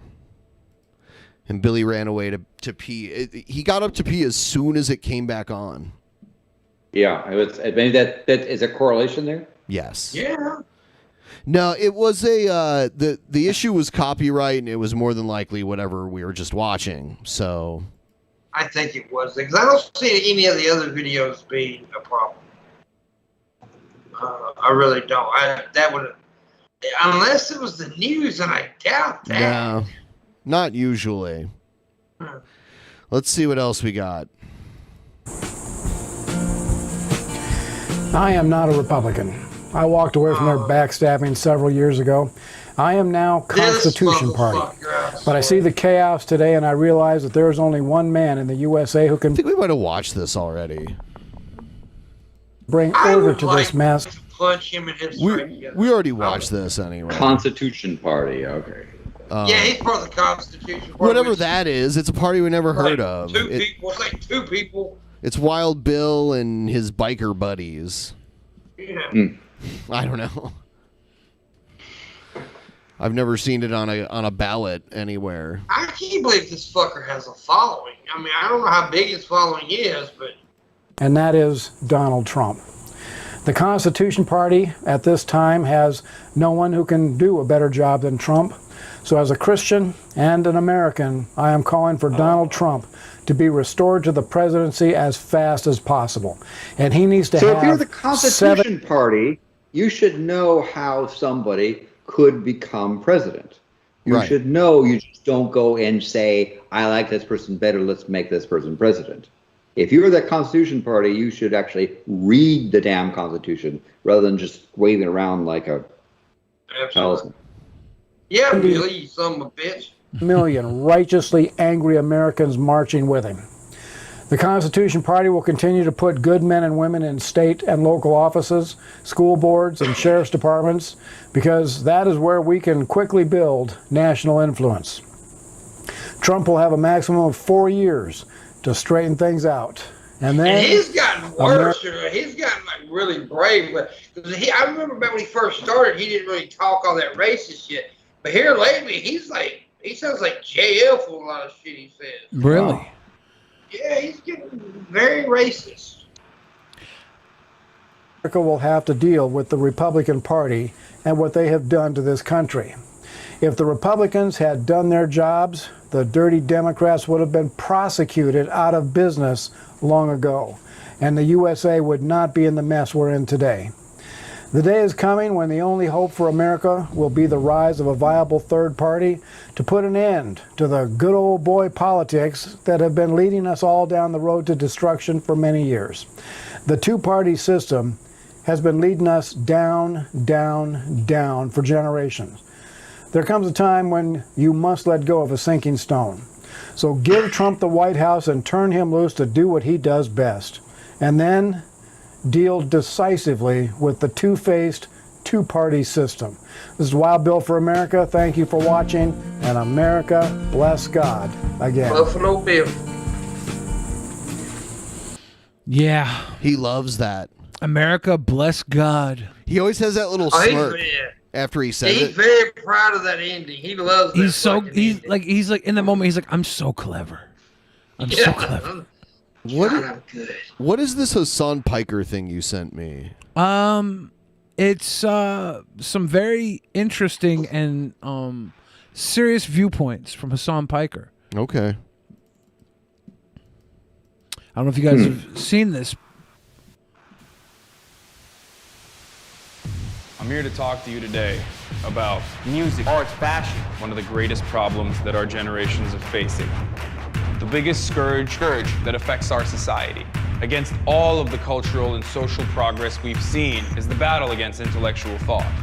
Are you guys comfortable with that? This is a war against critical thinking, a battle against intellectualism. This is a war against rational behavior. What is he even talking about? He's talking about the war against rational thinking and behavior. Well, somebody needs to tell him about that goddamn shirt he's wearing. Not this one, but that other white thing he was wearing. It looked like, well, anyways. And we're not even aware of it. Thing.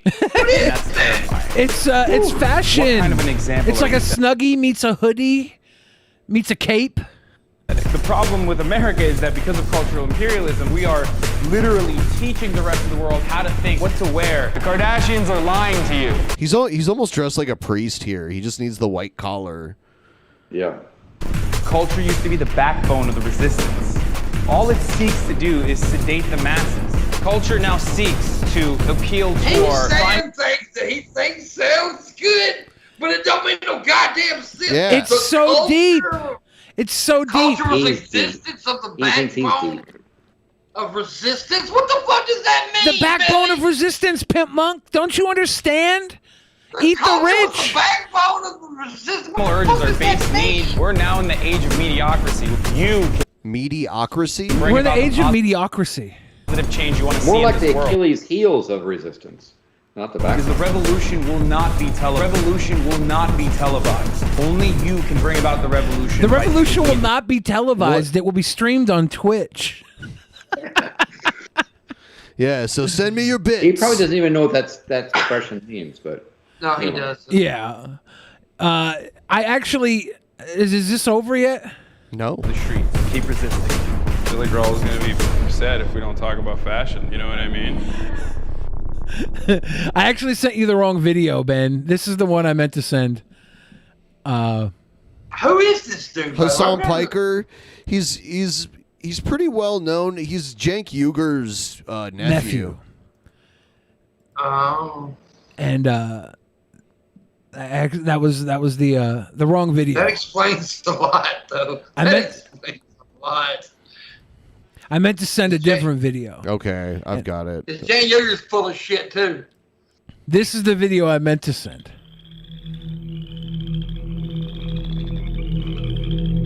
Is this the culture of the backbone of America?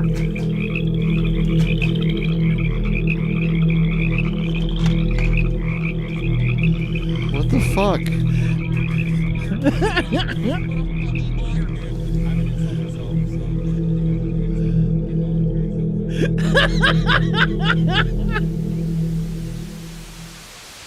I'm here to talk to you today about music, art, fashion, one of the greatest problems that our generations are facing.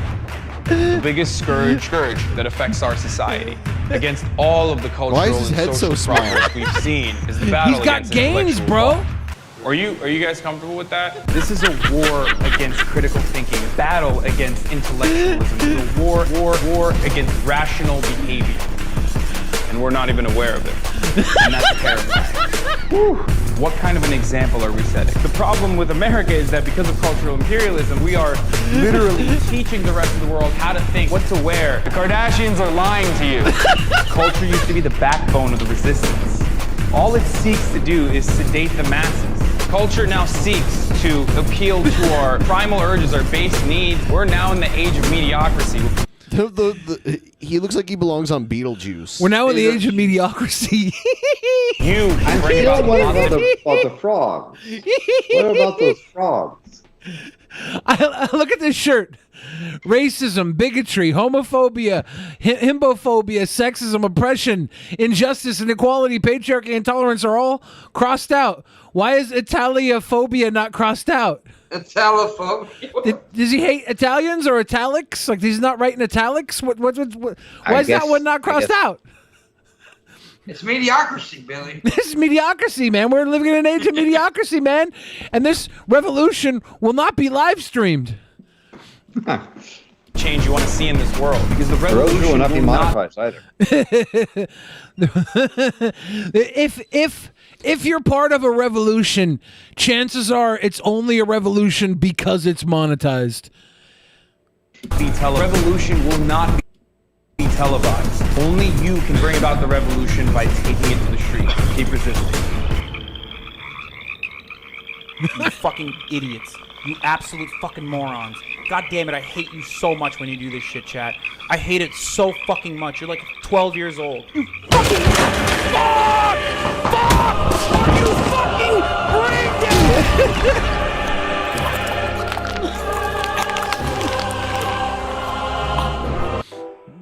It's a good thing Ben left the room. Ben missed out on the psycho. The frogs. The psycho falling out. And we now understand the frogs.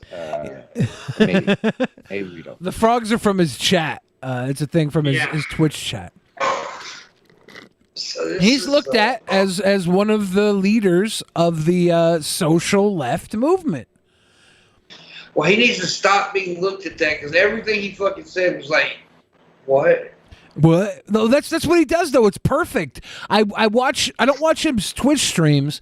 I watch when his streams get uploaded to YouTube, and it's always like Hassan Abi reacts to, and then it's like something. And if the video's an hour long, then the first 10 minutes is him hitting play on the video, standing up and leaving the room to like go make dinner or something.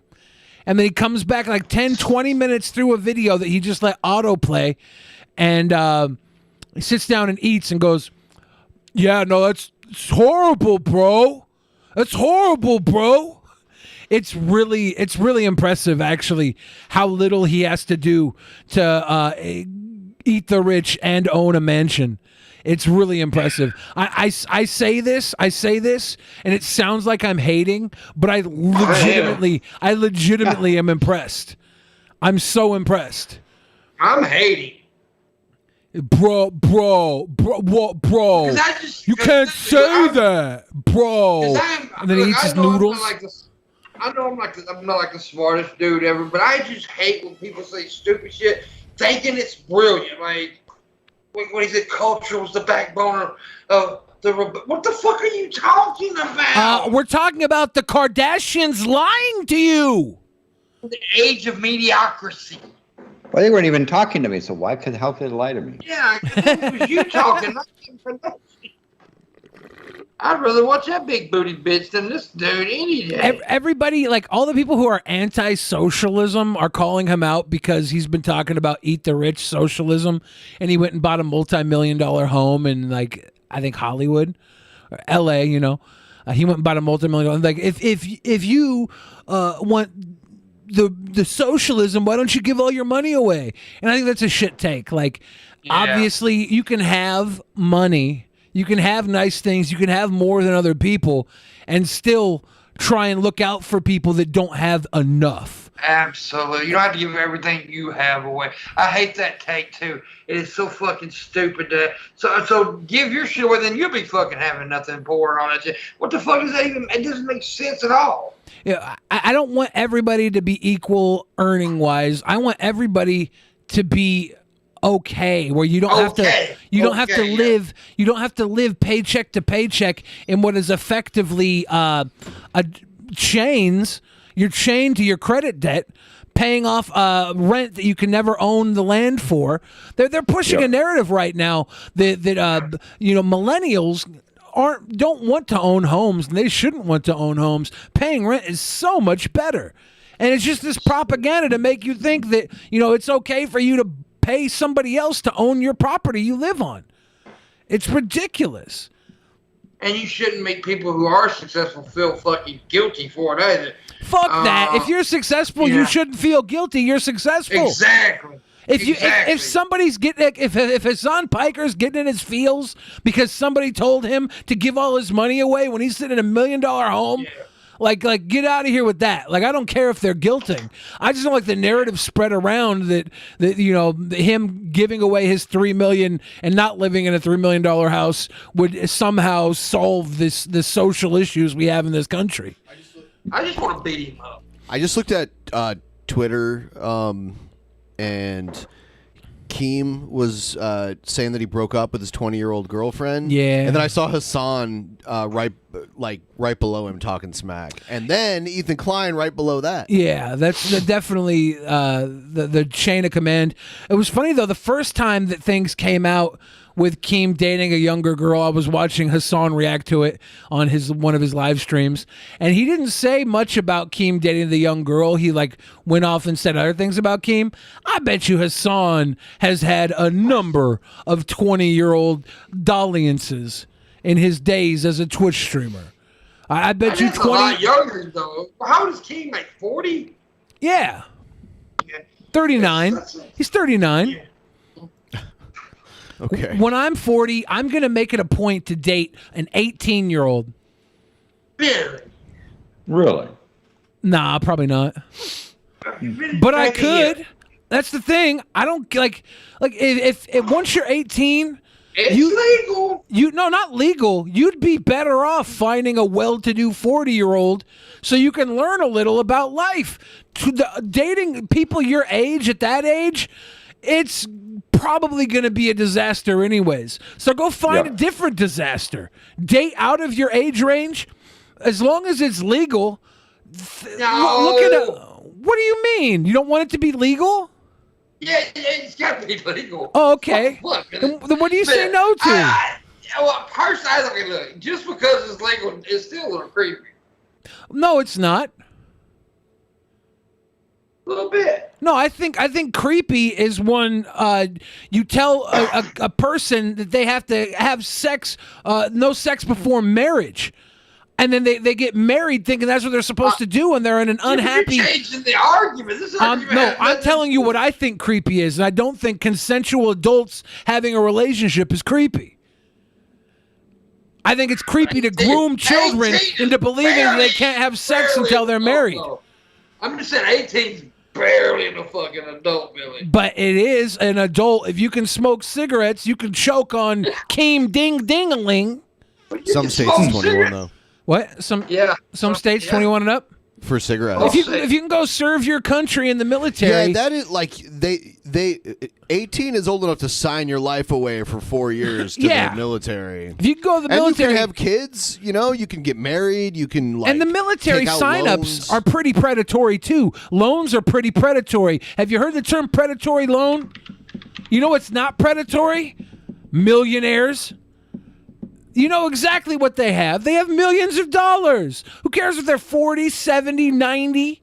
You know what you're getting into. You're probably not going to have to pay for dinner. And if you do, you picked the wrong millionaire. Dumbass. Anyway, I could go to 18 or anywhere. I'd throw a fucking hip out and have a heart attack, all kind of shit. I mean, the real problem with dating... I'm sticking with the old bitches. The real creepy thing about dating 18 and 20-year-olds is you're going to soon realize that, you don't have too much in common with them. That's different, though, with Keemstar. He literally runs a YouTube drama channel. He's got the mentality of a 12-year-old. Yeah, he never grew up. He's doing just fine. He's a dick. And he's a dick. Nah, but like that's the creepy thing is having to talk to these girls when they're that young, and unless you share a common interest, and you could maybe you're both into Harry Potter or something, and you just love Harry Potter. Maybe you're both into playing Chinese checkers. You're both Chinese checker champs. What? You have shared common interests, but I don't think oftentimes you don't have shared common interests with people that far apart. Billy, all I gotta say about it is the culture is the backbone of the resistance, sort of what he said. The Kardashians are lying to you. We live in the age of mediocrity. Mediocrity. Look how Maria Manning and Teddy Hart turned out. What was it? Was it Maria Manning? Was that her name? Manic. Maria Manic and Teddy Hart. Yeah, look how they turned out. Just fine. God damn. Well, they're broken up. Yeah. And they had an experience. We enjoyed their experience because it was so different. And they put it out there. Yeah. It was good stuff. I'm not mad at that. All I want is for people to be happy. And what sucks is some people aren't happy unless they're making other people unhappy. And that's not fair. That's not an even trade. If your happiness has to tear somebody else apart to get it, you're kind of a prick. Make me happy, baby. I'm not happy. Somebody built a battle bot and named it Drunken Peasant, and every now and then I get videos sent to me of the battle bot. Is it doing good? Yeah, let's Or see. two. This is Drunken Peasant versus Skyline. Let's go, Drunken Peasant. Let's go. You better beat Skyline. Let's go. 1. Beat Skyline. Robots fight. Fight. Oh, Robots Skyline. fight. 2 independent weapon bars spinning on a dead axis there in the middle. 26 inches long, big old 12-pound robot. Drunken Peasant took a hit right there. Is it 2? Wow, Is Drunken Peasant pushing 2 all that aluminum. vehicles? Drunken Peasant. Wow. Drunken Peasant, we've seen here before. Drunken Peasant was in the first 12-pound tournament that we had this week. yeah. Well known for being hard-hitting and long-lasting. It can go It's through like the tournaments and wedge just bot to keep flip on them back taking those over. hits Yeah, and so it's like dishing a them double out. thing. Very, very durable bot. Very well-driven bot by Soul. Yeah. Kyle, it looks like Drunken Peasant's egg beater is down, but Yeah, at that- least one of those weapons on Skyline Egg is still beater? running. Yeah, those weapons hit hard at this 12-pound weight class. That's very impressive. Drunken Peasant is Tap out. tapping out. Probably he a good lost? move. Drunken Peasant, very durable, very reliable bot normally, but those are some big hits that we saw. Damn. I've seen them win a few times. I thought they could have got all the marbles. Is that a little robot camera there in the box? Yes, I believe so. Huh. So by the way, we were back on talking about dating people and ages, so forth. Yeah. There's a formula I've developed in terms of asking people, is it creepy for a person of this age to date this age? And I basically got this sort of consensus. And the formula looks like this. The lower bound, if A is your age, the lower bound for it not being creepy is your age divided by 2 plus 7. And the upper bound is your twice your age minus 14. Yeah, my measurement is if she's consensual to the older person. No, I understand. I'm talking about Or he. Consensus. I'm not talking about my opinion. Yeah. I'm talking about about consensus. I give a fuck about consensus. At age 40 divided by 2 is 20 plus 7 to say that a 40-year-old dating a 27-year-old is kind of at the bottom of the range that some people feel okay with. Yeah. Some on the people other can suck hand, my the other ass. side of the coin is 80 minus 14. The upper bound is 66. So 40-year-old dating someone between 27 and 66 is kind of the societal consensus. Yeah, and society used to think doing a gay was creepy too, and we've worked our way out of that. Yeah. It was a study I did about asking people various things. Yeah. I like that stuff. I The think it's lower a bound good is your study. Age divided by 2 plus 7. Your upper bound is twice your age minus 14. I did I'm a study. okay with it. I did a study at my Babysitters Club book reading, and no, I don't know where that joke was gonna go, but It was sounding really bad. I better stop now before I say something horrible. It was going dark places, Billy. And again, it's not my opinion. I'm just saying this is Yeah. what the consensus that I did of the study came out to be. Yeah. Well, I'm gonna have to step out, guys. I gotta get ready for my show. All right, Pimpmunk, make sure to wash your balls. All three of them. If you're not a patron of Billy and Ben's and whatever, like whatever the What's the Power show, make sure after the show go over and check out the wood. Yeah, we'll probably send them your way after the show. Anybody who can't Yeah. afford the $10 papa to come watch. It's over appreciate the it. We'll top see you with guys later. tenors. All right, Bye, later. Pimp. It's over the top for All the right, bye. $10 subscribers this month. Oh my God, so much stuff. Yeah, we like quadrupled the content. If you're a $5 patron, it's literally a $5 addition. So like it's if you're already in for 5, go in for 10. If you're already in for 10, send us some Streamlabs. We do the goal every week, and this week, last week we got everything. We used to go Tuesday on the very first episode. Yeah, it was nuts. So like maybe people have been a little lazy since then. Just Because you're only maybe. about 4% or so. So I we got to know. get that goal thing going from. I'm just teasing. If you can help, guys. yeah. Feel free to read some of the Streamlabs because we haven't done that, right? No. Okay. Yeah, support your local DP.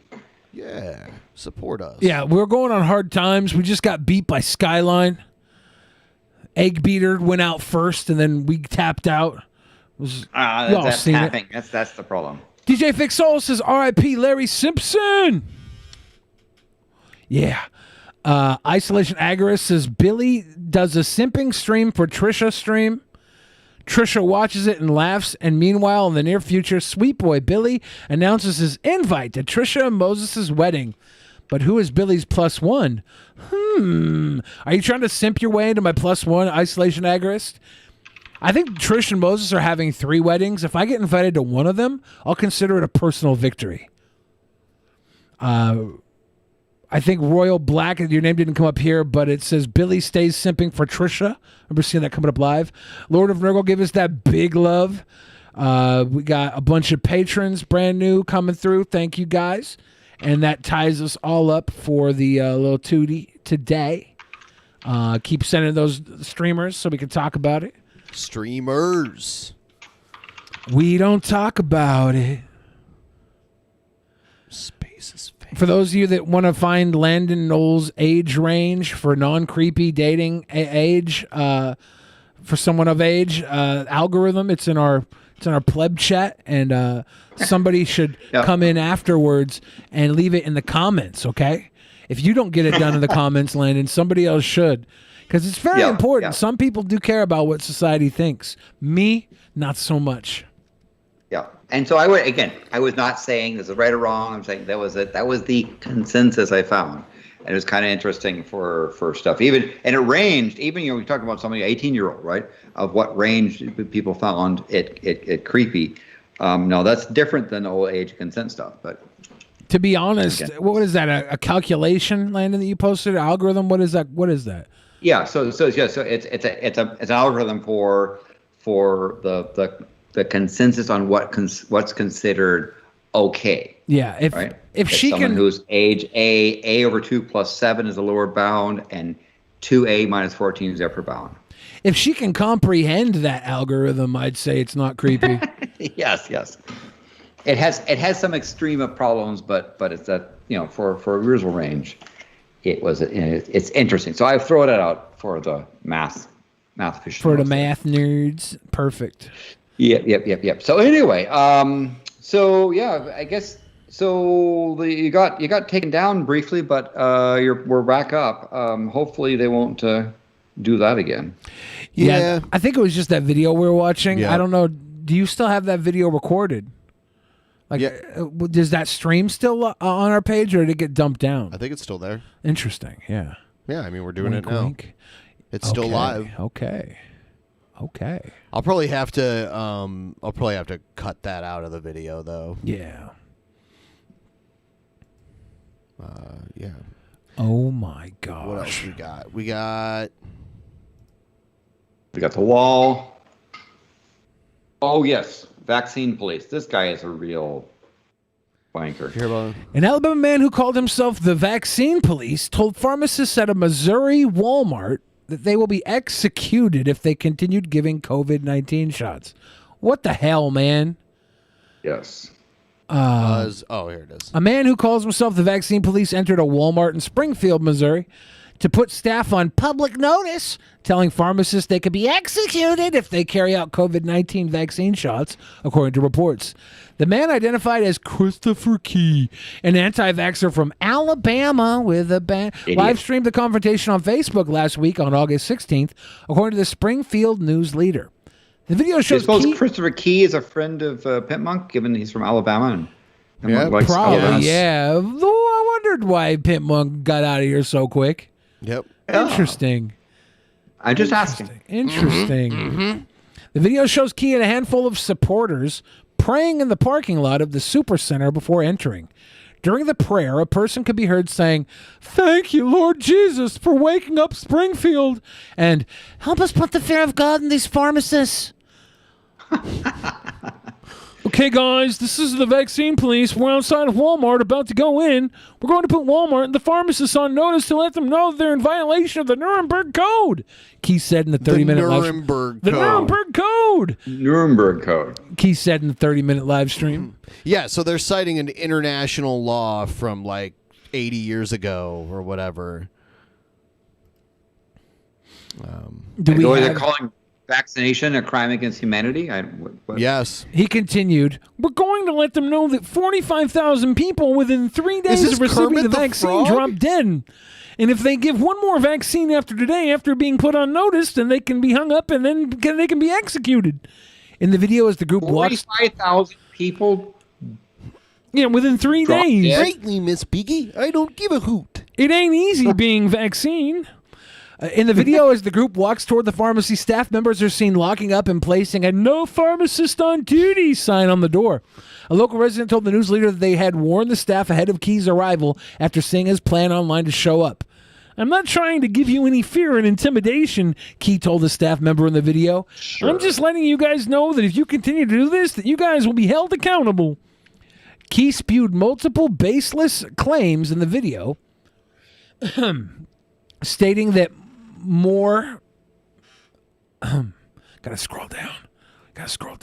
Say that more than 40,000 people died in the 3 days after receiving the COVID-19 vaccine. Towards the wow, 40,000 people. More than 40,000 people died in the 3 days after receiving the COVID-19. Oh my God, dude! The level of insanity. Towards the end of the video, the group walks out of the store, and Key told a police officer outside the pharmacist shut the door when all I wanted to do was get the vaccine, ranting that it's discrimination. The Washington Post reported that Key also went to a CVS and Walgreens that same day. According to the Post, he's made false medical claims in the past. According to the Centers for Disease Control and Prevention, the vaccine is an effective tool to help combat COVID-19. The CDC said those who are fully vaccinated may experience a breakthrough case. Still, a small percentage will be hospitalized, die, or suffer illness due to the virus. Missouri's experienced a heavy surge of COVID-19 throughout the summer as the Delta variant spread throughout the country. Local news reported that hospitals in the state have seen over 600 patients in ICUs since July 30th. Data shows that only 43% of the population in Missouri are fully vaccinated as of Friday.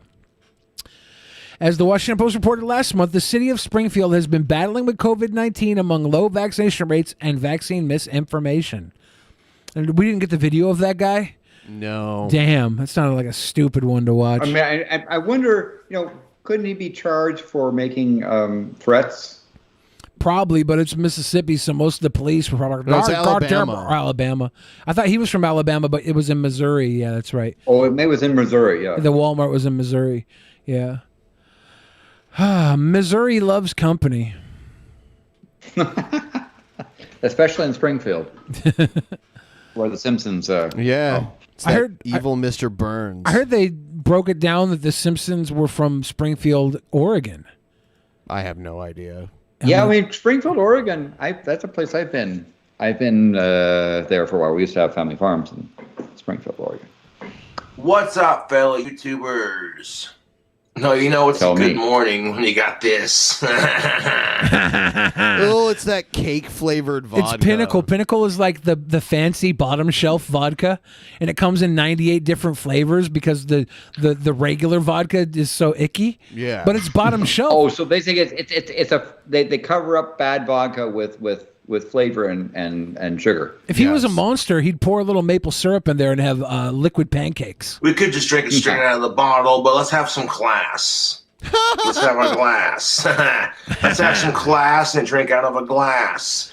Potion time, baby. I left Cobra a message like 2 weeks ago. I was trying to actually sign a record deal with Cobra. I had some money people in on it. We were gonna do a record deal. He hasn't hit me back. I'm very sad. We had big money. We had multiple opportunities.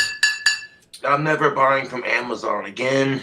After I found out about the CEO who's stepping down and what he did in outer space. What did he do in outer space? Tell me what he did. He went up there for a couple minutes and came back. As far as I know, it was like all televised, right? I think. Pretty sure. So why would he then not buy from Amazon? Because I don't know. The CEO went into space. Because the prices now are literally out of this world. Allowed to talk about it because your account will get shut down if you do talk about it. What? Why would your... Oh, he means his Amazon account? Well, he's not going to use it anymore, so why would he care if his account got shut down? He's not making any sense. Oh, the article was deleted because the CEO paid a bunch of his fuck you money to cover it up. Yeah, he paid a bunch of fuck you money to a bunch of people to cover it up. Supposedly, allegedly, the former CEO of Amazon, the one that's stepping down, fucked a child in outer space. What? And yep. What? I'm pretty sure the entire space flight was live on video. But that guy's kid did go up with him. That wasn't a little kid. That was like a young man. Yeah. And, but it was a millionaire's kid. Yeah, that's disgusting as shit. And it gets worse. There are people out there trying to make pedophilia legal, like being straight or Well, being I will gay. say this. And I'm so... The laws against Play-Doh-philia are a little questionable in outer space. Yeah, and you know, but the thing is that also that particular Bezos thing. Well, you're only in outer space for a very short time. Yeah, imagine the idea that you wanted to do something nasty like that, and the only way you could feel comfortable doing it was going into outer space. Yeah, yeah. When tons of people in Hollywood did it in plain sight for decades, and plus it was heavily publicized. Yeah, and everything. It wasn't like he was being all secret about it. Yeah, the only way that I would believe Cobra is if I knew Jeff Bezos had like a weird kink for doing things in the face of the public. Like, oh yeah, he really gets off when he's like everybody's watching him while he commits crimes. So Well, that makes sense, actually. done with it, dude. I'm so fucking done with it. Instead of legalizing marijuana, they're trying to legalize this sick shit. And it pisses me off. Copes. I gotta tell you, man, the laws against children being violated have been becoming stricter and stricter over the years. If you look back over the decades, the age of consent was a whole lot lower in a lot of places, and that's changed. And the marijuana laws have been overturning all across America. So your comment here is it's wrong, Copes. Yeah, it's wrong, Copes. Yeah, and was it North Carolina that finally fixed their child marriage laws? Where I think that was one of the states that you can get married at a really young age, and the bill to close that down. So. Yeah, I probably was. I think Tennessee for a while was the age of consent was 12, I think. It's 13 in maybe Japan. 14 or something. Canada was 14 for the longest time. When I would go up to Canada, the age of consent was 14.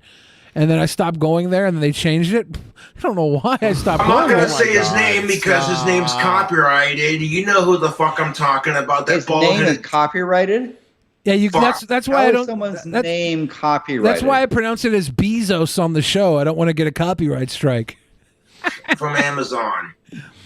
We'll call him Beth Jesus. We'll call him Beth Jesus. You switch the B and the J. Bezos, the fresh maker. Around, you know who I'm talking about. Nasty, dude. So gross. Because a child's innocence is more precious than life itself, and I'll drink to that. Okay, I appreciate the sentiment there, Cobes, but it seems a little insane to say that. There's literally a recording of the entire space flight. So yes, and where this guy's maybe this isn't his first bottle today. Oh, probably not. It's probably his first bottle of the cake flavor. Cobes isn't like the type of guy that buys multiple bottles of the same flavor. I imagine he bought one cake flavor, one crab rangoon flavored vodka, maybe one bacon fat flavored vodka. Ew. It's good times. We're about to post a batch of wands to Etsy. $420. You'll get He makes magic wands. 3 full-size wands, 2 miniature wands, a fresh brand new bar of Bond tactical soap, and 2 autographed. Oh yeah, pheromone soap too. To increase your chances with the ladies. With the ladies. So he sells wands and soap. Yes. All right. Yeah. Tapes. So you're getting a pretty sweet deal for $420. I think that's like a Harry Potter Hogwarts thing on his couch over there. Didn't we learn about him because of his Hogwarts? Isn't that the first His video we wanker saw? scabs. Wanker scabs. Okay. That'll go towards me doing food hacks and fast food reviews and shipping out the wands and paying my bills. But I'm here ranting because I'm pissed. YouTube, I am pissed. About what? There are these sick fucks in California, in San Francisco, who are trying to make pedophilia legal. No, they're not. No one is doing that. That is not happening. No one with any amount of credibility is doing that. Sure. Just like being fucking straight or gay. And it pisses me off, YouTube. It's so fucking gross. King Cobra's side boob.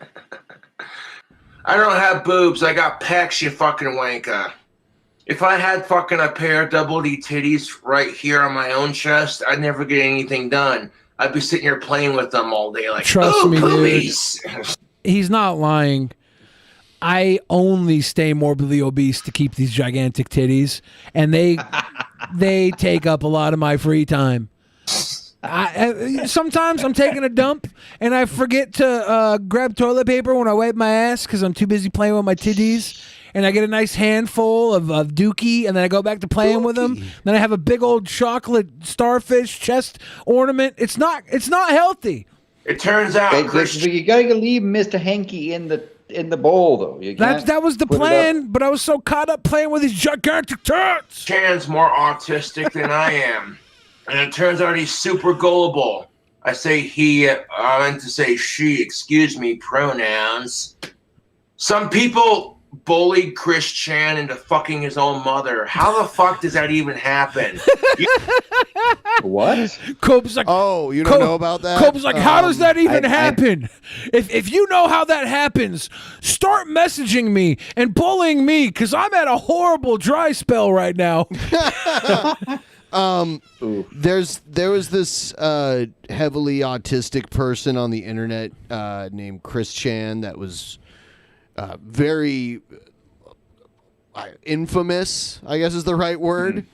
And someone leaked a recording of them admitting that they were having sex with their mother, who's like old and demented.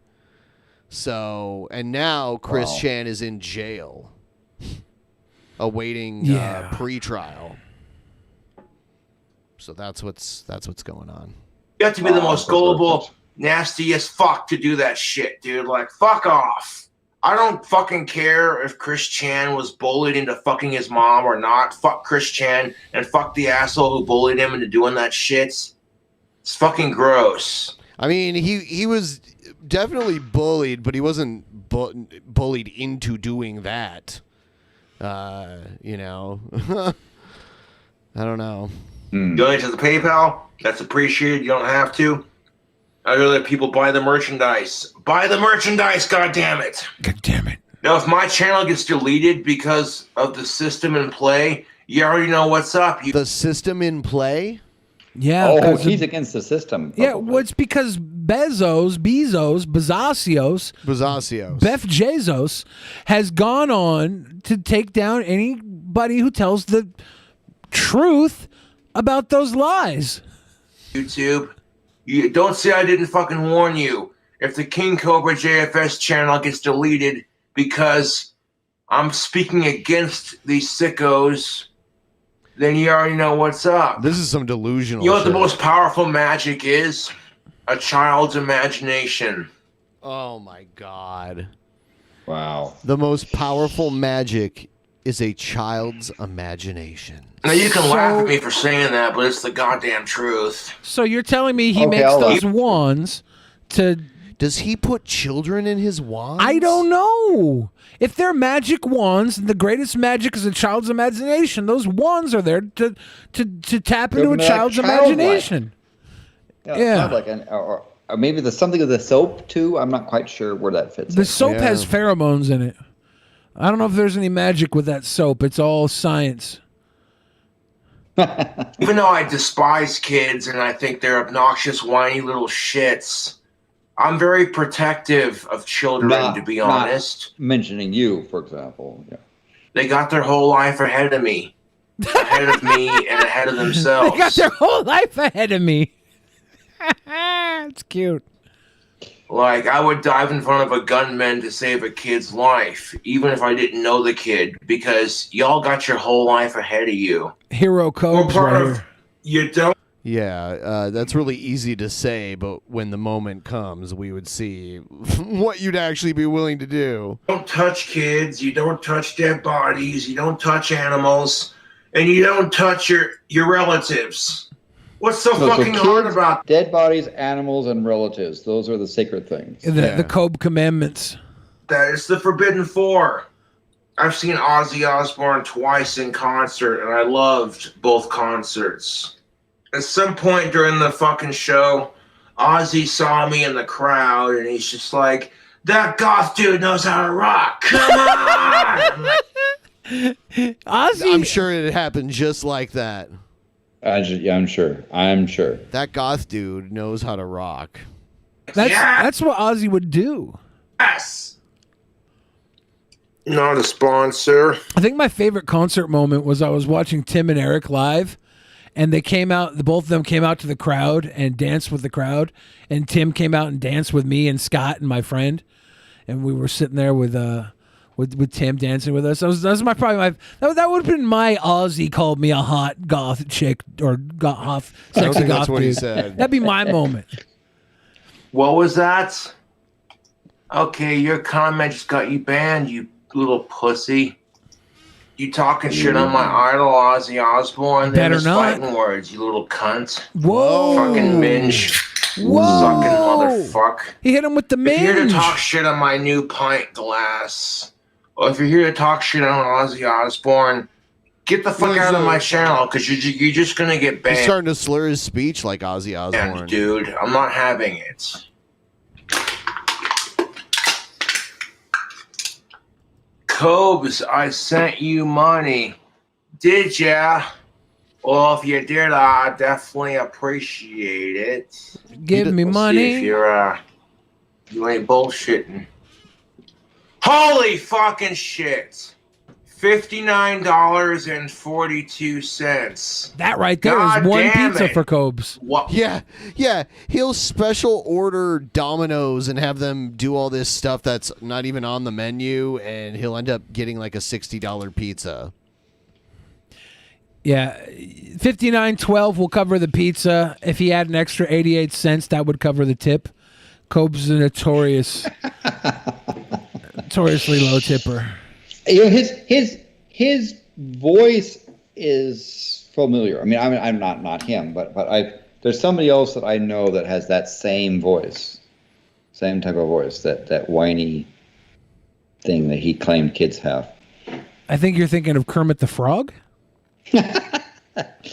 Actually, I didn't really like Kermit the Frog. He was kind of too whiny. Oh. Thank you. Holy shit. My Sunday's gonna be predictable. I'm definitely getting some more alcohol. Yeah. You want to call me a fucking e-bagger, but never once did you see me get down on my knees like I was about to suck YouTube's cock. Like, please. You know what I'm saying? Like, fuck you, dude. I've been down on my knees sucking the YouTube diesel. I've done it. I'm not above it. Nice hairline. I don't give a fuck if I'm going bald. I don't. It's just fucking hair, dude. Win the lottery, I'll get some goddamn hair plugs. Fuck it. Win the lottery, okay. So apparently he does care about his hairline if he wants to get hair plugs. Right. Holy fucking shit. $105.77. Dude. It's raining on You guys are Cobes. too generous. Why are those things? There must be some currency translation. Why would somebody tip that amount unless it's like, you know, some euro being translated in Could dollars? be like a Canadian or a Euro thing. Yeah. Could also be he's reading the money that PayPal took out for the charges, and he's reading the net amount possibly. Yeah, I think he is. Could be.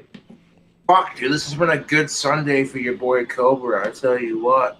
Like, from the bottom of my satanic blackened goth heart, thank you for donating to my PayPal. It is so appreciated. You have no fucking idea, dude.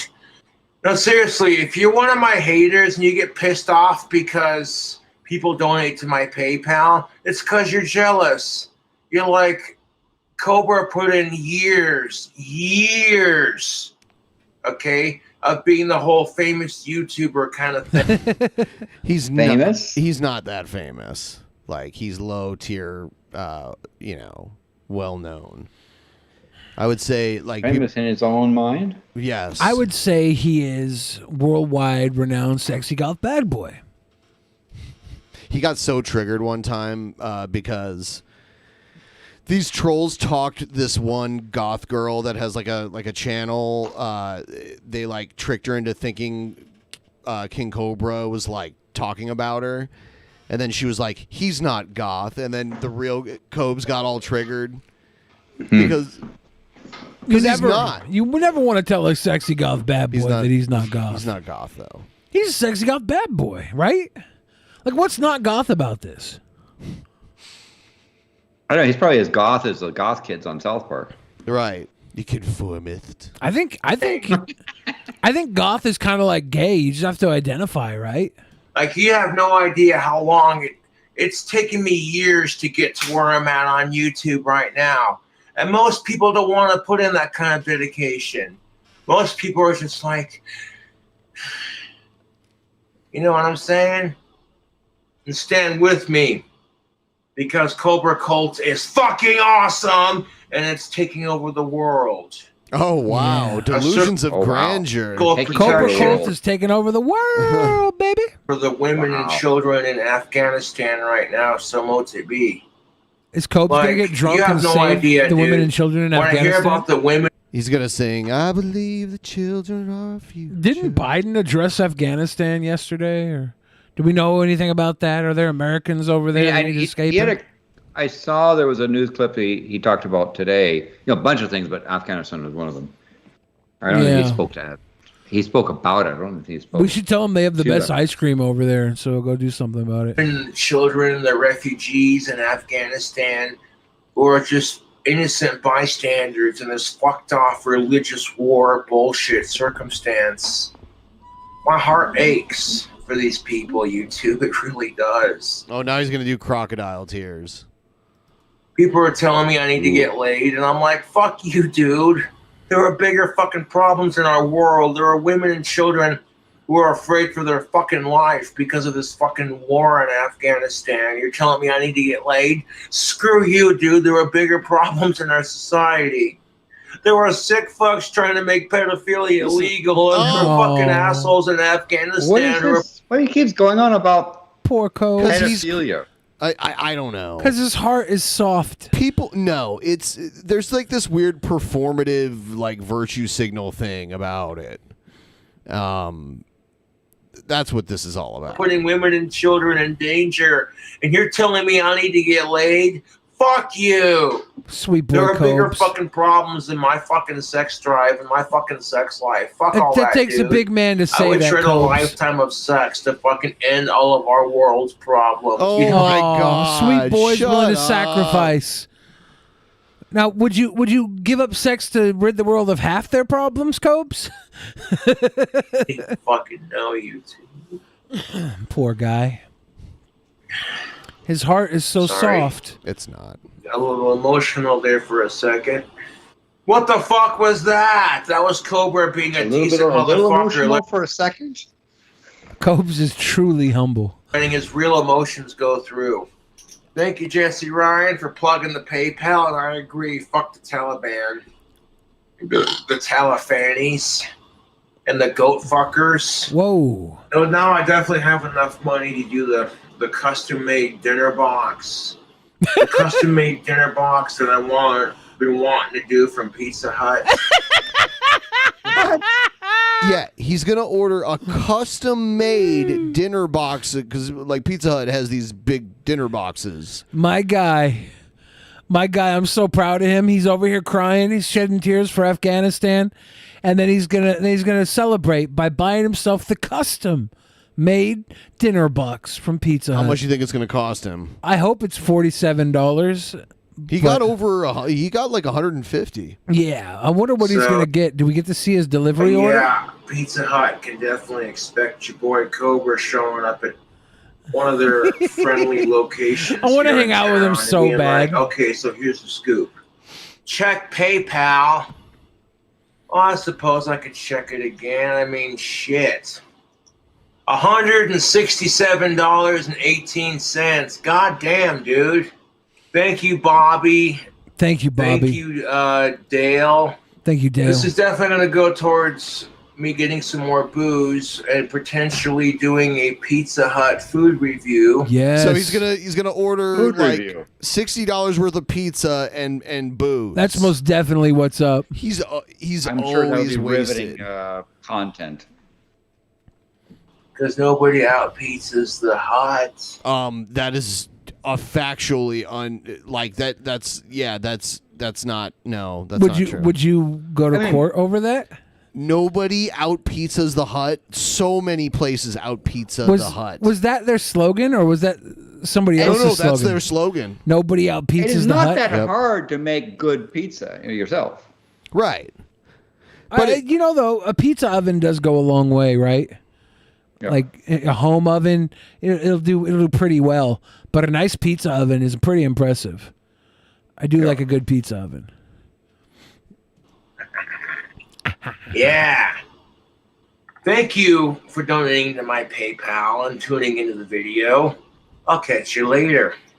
I Bye, gotta Cobes. use the restroom and I don't want to do it on camera.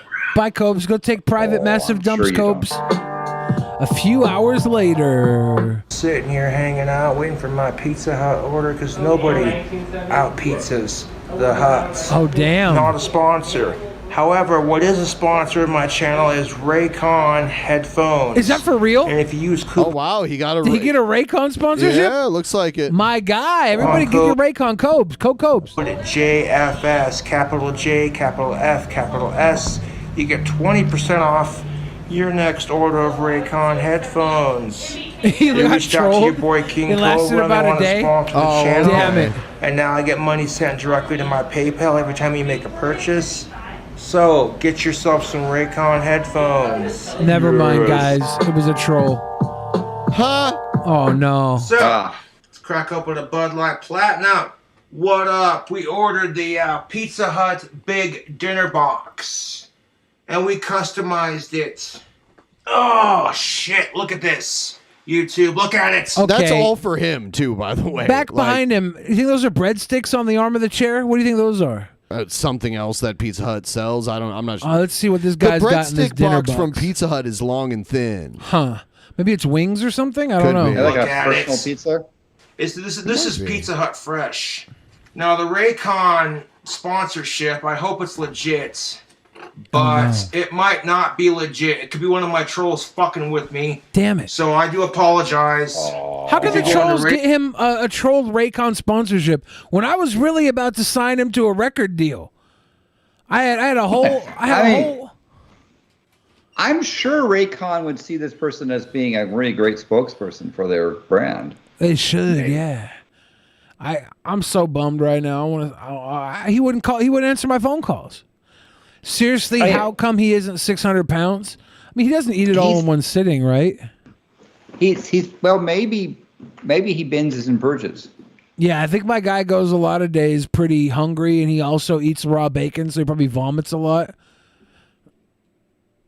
Is that how you do it? I think I don't know. He does eat a lot of raw bacon, apparently, or some at least. Raycon headphones and using coupon code JFS, and the code says invalid, then they probably haven't set it up yet, or it's one of my trolls fucking with me. Either way you shape it, let's get into it. Cue the fucking pizza. Hold up. Oh, That's most definitely what's up. Look at that. That's most definitely what's up. There's some breadsticks in there. There's 2 different pizzas that look like Mitza Super Pizza. He might also have a tapeworm. That's true. So what it has, he just has multiple. So it's a box with multiple pizzas in it. Okay. Yeah, I think he got like you're supposed to be able to change the toppings on the 2 pizzas, but I don't think he wanted a variety of toppings because they look like the same toppings on both. Let's see. Maybe he gives his topping details. Yeah. Oh my God, YouTube! Look at this delicious box of goodies. Goodies? Wing Street, Yo, bitchin'. bitches, Wing Street, bitchin'. All right, YouTube I think he got boneless wings. I can't tell though. fam, let's just get into it. Yes. Oh, sauce is in the box, Cobes. That's most definitely what's up. Oh yes, YouTube. My guy's extra sauce in those wings. Want to pour that medium buffalo sauce all over the blazing hot wings. Your boy loves pizza. I don't care if it's Pizza Hut, Domino's, Papa John's, Papa Murphy's, Little Squeezers. Yes. That does not look appetizing to me. No, it doesn't. Bitchin'. Those wings are going to be So we got the dinner like, box piss wet. from Pizza Hut. Now, the Pizza Hut's dinner box is for a limited time, so get yours while you can, man. 'Cause once it's gone, it's gone. I ended up paying like $58 for this order, but so worth it. $58. The only reason why it cost so much is because your boy had to custom make his shit. I believe that. He poured sauce I don't on get to top eat of the pizza, fast didn't food he? Too often these days. There's like but ranch or holy something shit. on top of it now. Sure. He's added shit to that pizza. Hey man, what's up? I'm Rudy, doing a video so- right now. Want to come in? I'm doing a video. You want to come in? The stuff he does. All right. The stuff he does to The, food should my be buddy Dave is a criminalized. cool dude. Dave is a cool dude. I had to get out of the apartment. Oh, what's up, believe it. Dave? You know how it is. You know how it is. You know, can waltz for so long. Mm-hmm. He start talking to you. Does he offer Dave some food? Mountain Dew. Fuck no, he's not going to. and Bud Light Platinum. Then you start answering him. Honestly, Yeah, it's probably for the better he didn't offer Dave any food. How much? Did he say how he modified the pizza? No, but then it cut, and then all of a sudden the pizza was covered in white stuff. I'm not sure Yeah, so exactly he what had- that he had- was. That box had a bunch of sauces, like Oh my ranch god! sauce. I still don't think he paid $58 for it. I do think that might have been a BS. YouTube, the dinner box is where it's at. I'll catch you later. Buy a mug, buy a glass. Oh, Buy a okay. glass. Yeah, I don't know. I don't think that was a $58 pizza, but I could be misinformed. Hopefully, you offer your friend some of the something, but Offer Maybe Dave cheap a that. piece of pizza, even if the pizza's gross. It's gross. it's a thought that counts. Yeah. I don't know if he poured ranch or something on top of it, but there was like a wet white puddle on top of both of the pizzas. Maybe it's garlic Sure. butter. I don't know. Maybe, yeah. It was troublesome. It was a moment. Everybody who is a $10 patron or above, immediately after this episode, we're going to go watch movie night, Drunken Peasants movie night. We got some special stuff to watch tonight. Yeah. Explain what this is. We're watching a series of Star Wars fan films centered around the dark side. So we got about 5 features. They're fan films, and they're like one. I think if you download them in order, we have one based around stormtroopers. We have one based around TIE fighters. We have one based around bounty hunter. We have one Bosk specifically. We have one based around Darth Maul and one based around Vader. They're fan films, and it's going to be pretty sweet, I think. And Dave might be there. Cobe's got an invite. He might bring pizza. I'm not sure about that. Oh, okay. That might be a lie. But yeah, everybody who's a $10 patron or above, come with us. If you're not, we're going to ship you over to Pimpmunk's live stream. Yeah. But which we are going to wrap in a moment here. Yeah. So, in terms of other things, but just in terms of that's going on, the earthquake swarm at the summit of Kilauea volcano in Hawaii continues. They had 281 earthquakes at the summit today. Damn. So it's getting Madame Pele seems like she's about ready to dance again. Oh God, that'd be nice. Well, what was the highest earthquake? Did they say on the Richter scale what it measured at, or? Let me look. I mean, the highest one was actually in the 4 to 5 range, and there were a dozen or so in the 3-4 range. So that's some stuff. But again, it's kind of typically the slower stuff. So if you're on the ground, you could kind of feel the ground shaking. Presumption is that magma is on the move. Yeah. Heading to the south, and so. But they're also fairly shallow. These quakes are fairly shallow. They're near the surface. So the assumption is that magma is on the rise, and the tilt meters show that the mountain is expanding, kind of like a blister. Oh wow! So we'll have to see. Now it's done this before. That doesn't automatically mean that it's erupting, but they put it on the warning stage now, and it's in an area where there's nobody living. So if it does erupt, it'll be nice and spectacular, good camera footage. So hopefully she decides to dance, because when she does, it's really cool. That dancing lady. Madame Pele. Well, anything you want to specifically talk about, Landon? Personal or otherwise? Well, as I say, I'm again looking forward to more work on the eclipses. We've got a eclipse in April 2023 off the coast of Australia. That should be pretty good. And then, of course, 2024 goes through Mexico, Texas, that area. That'll be a nice eclipse to see. And working on some programs for code relating to Amnesty International. Their security labs came out with a tool to analyze your phone to see whether or not it has known malware in it. There's been this company that gets hired by countries and despots to go in and try to crack into people's phones. They wait for a new update and then try to exploit that. And so Amnesty International has been helping out journalists by producing this tool to help them check if their phone has been compromised. The problem is that their tool is actually hard to use. So I've been writing a program to use their program to make it easier for people to test whether their phone has been tampered with. So something to do here. We've got there's another conference going to Mount Hood, and we're going to be talking about Cascade volcanoes and how to do better monitoring. Taking lessons we've done in Hawaii. They're sort of the Hawaiian volcanoes are some of the best monitored volcanoes in the world, and trying to do that for some of the Cascade volcanoes, which are not very well monitored. You want to have a long baseline. You want to see the rhythm of the mountain and how it's going. Just because it has an earthquake doesn't mean it's going to erupt. But if it has something like what's happening with Kilauea, where it's got these swarms coming and the tilt meters are moving, you know from past experience that that's likely that eruption is coming. Same sort of thing we're going to be able to do with places like Mount Baker, Mount Rainier.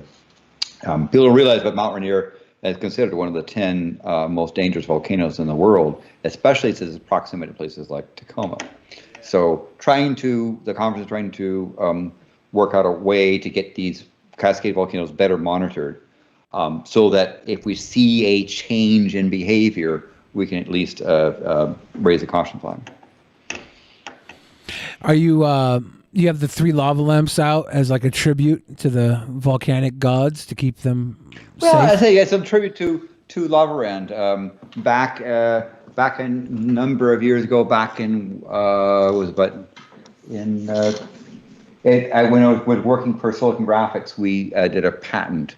We patented a method of imaging the lava light lamps and turning it into generating random numbers. In fact, on the internet, there's companies that use this method. They have walls of lava light lamps to basically, because these bubbles are chaotic, right? And your ability to predict what they're doing and so forth under the right conditions is nil because of the chaotic turbulent flow inside them. They don't look turbulent. They actually are pretty good stimulus to to a computer to get it to do something spontaneous, such as generate a cryptographic key. So about 15% of the internet traffic in the world is encrypted using that method. It was a a fun little thing. The patent's long expired. That's pretty cool. But these are some of the original lamps from the Lavarand. You can look up Lavarand on Wikipedia, and it was one of those fun things we did at Silicon Graphics, amongst other things. That's awesome. So yeah, that's why I figured I'd turn it on for DP, as an homage to technology and to DP-ness. I mean, this is cool stuff done simply. You got a cool D penis. D penis personified.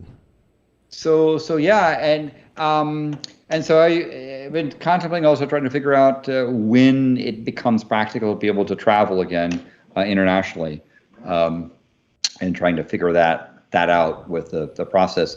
I miss the expeditions that would go on. Miss going to places like the Kilo volcano in Hawaii.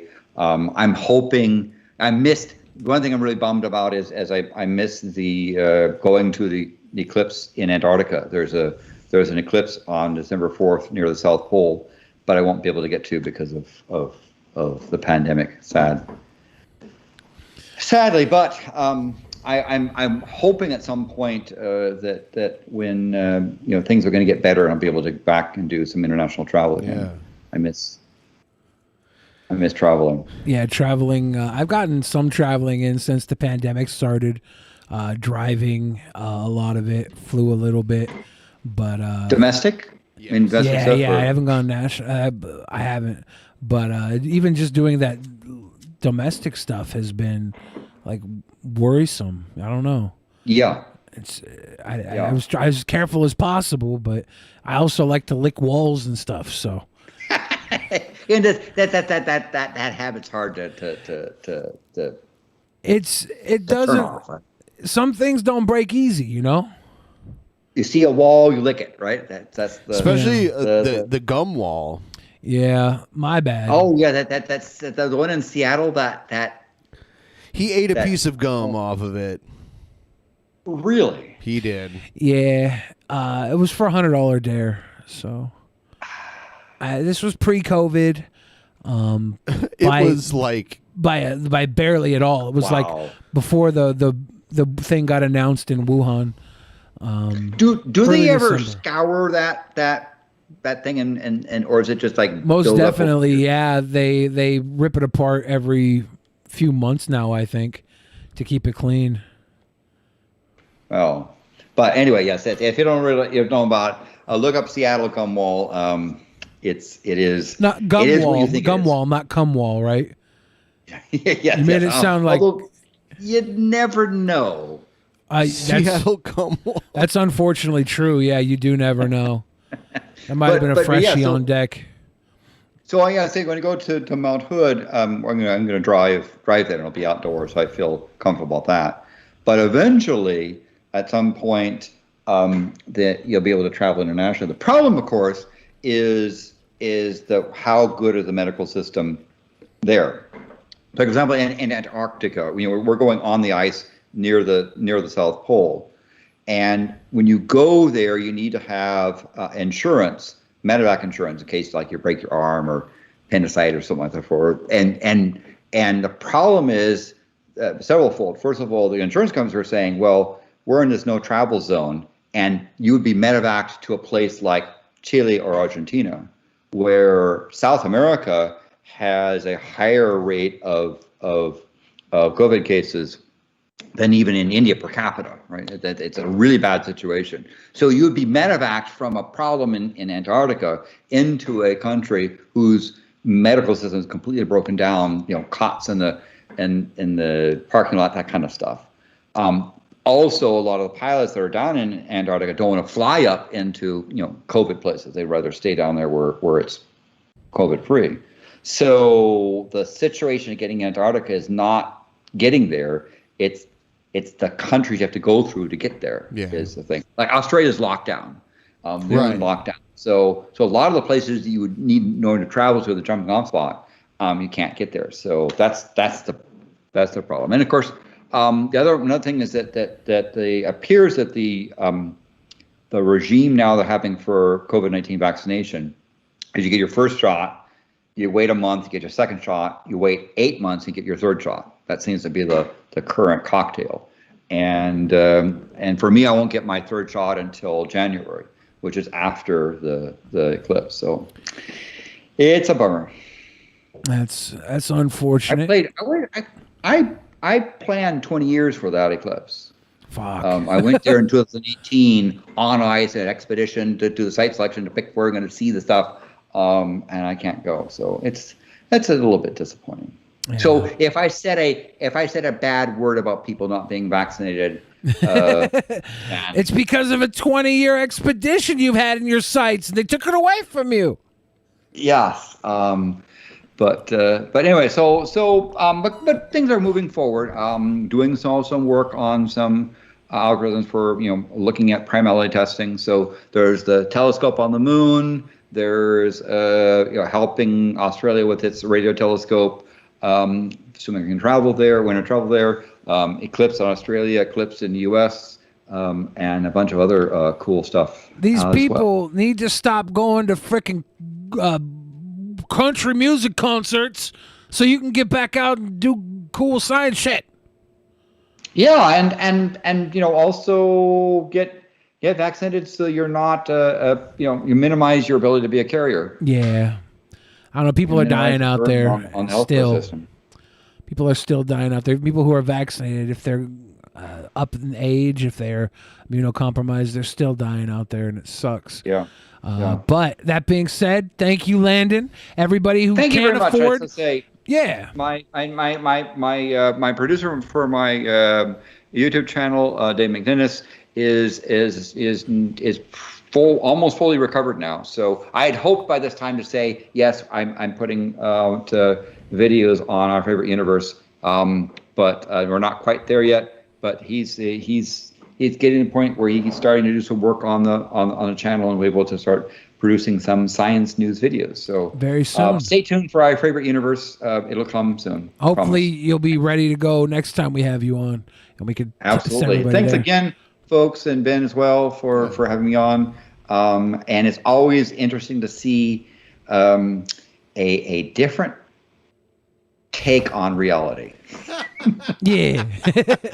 All right, Landon. Everybody watching, go to Pimpmunk's stream. If you can't afford $10 to come watch movie night with us, we're watching the movies. Have a good night. All right. Good night. Ciao, ciao. Thanks.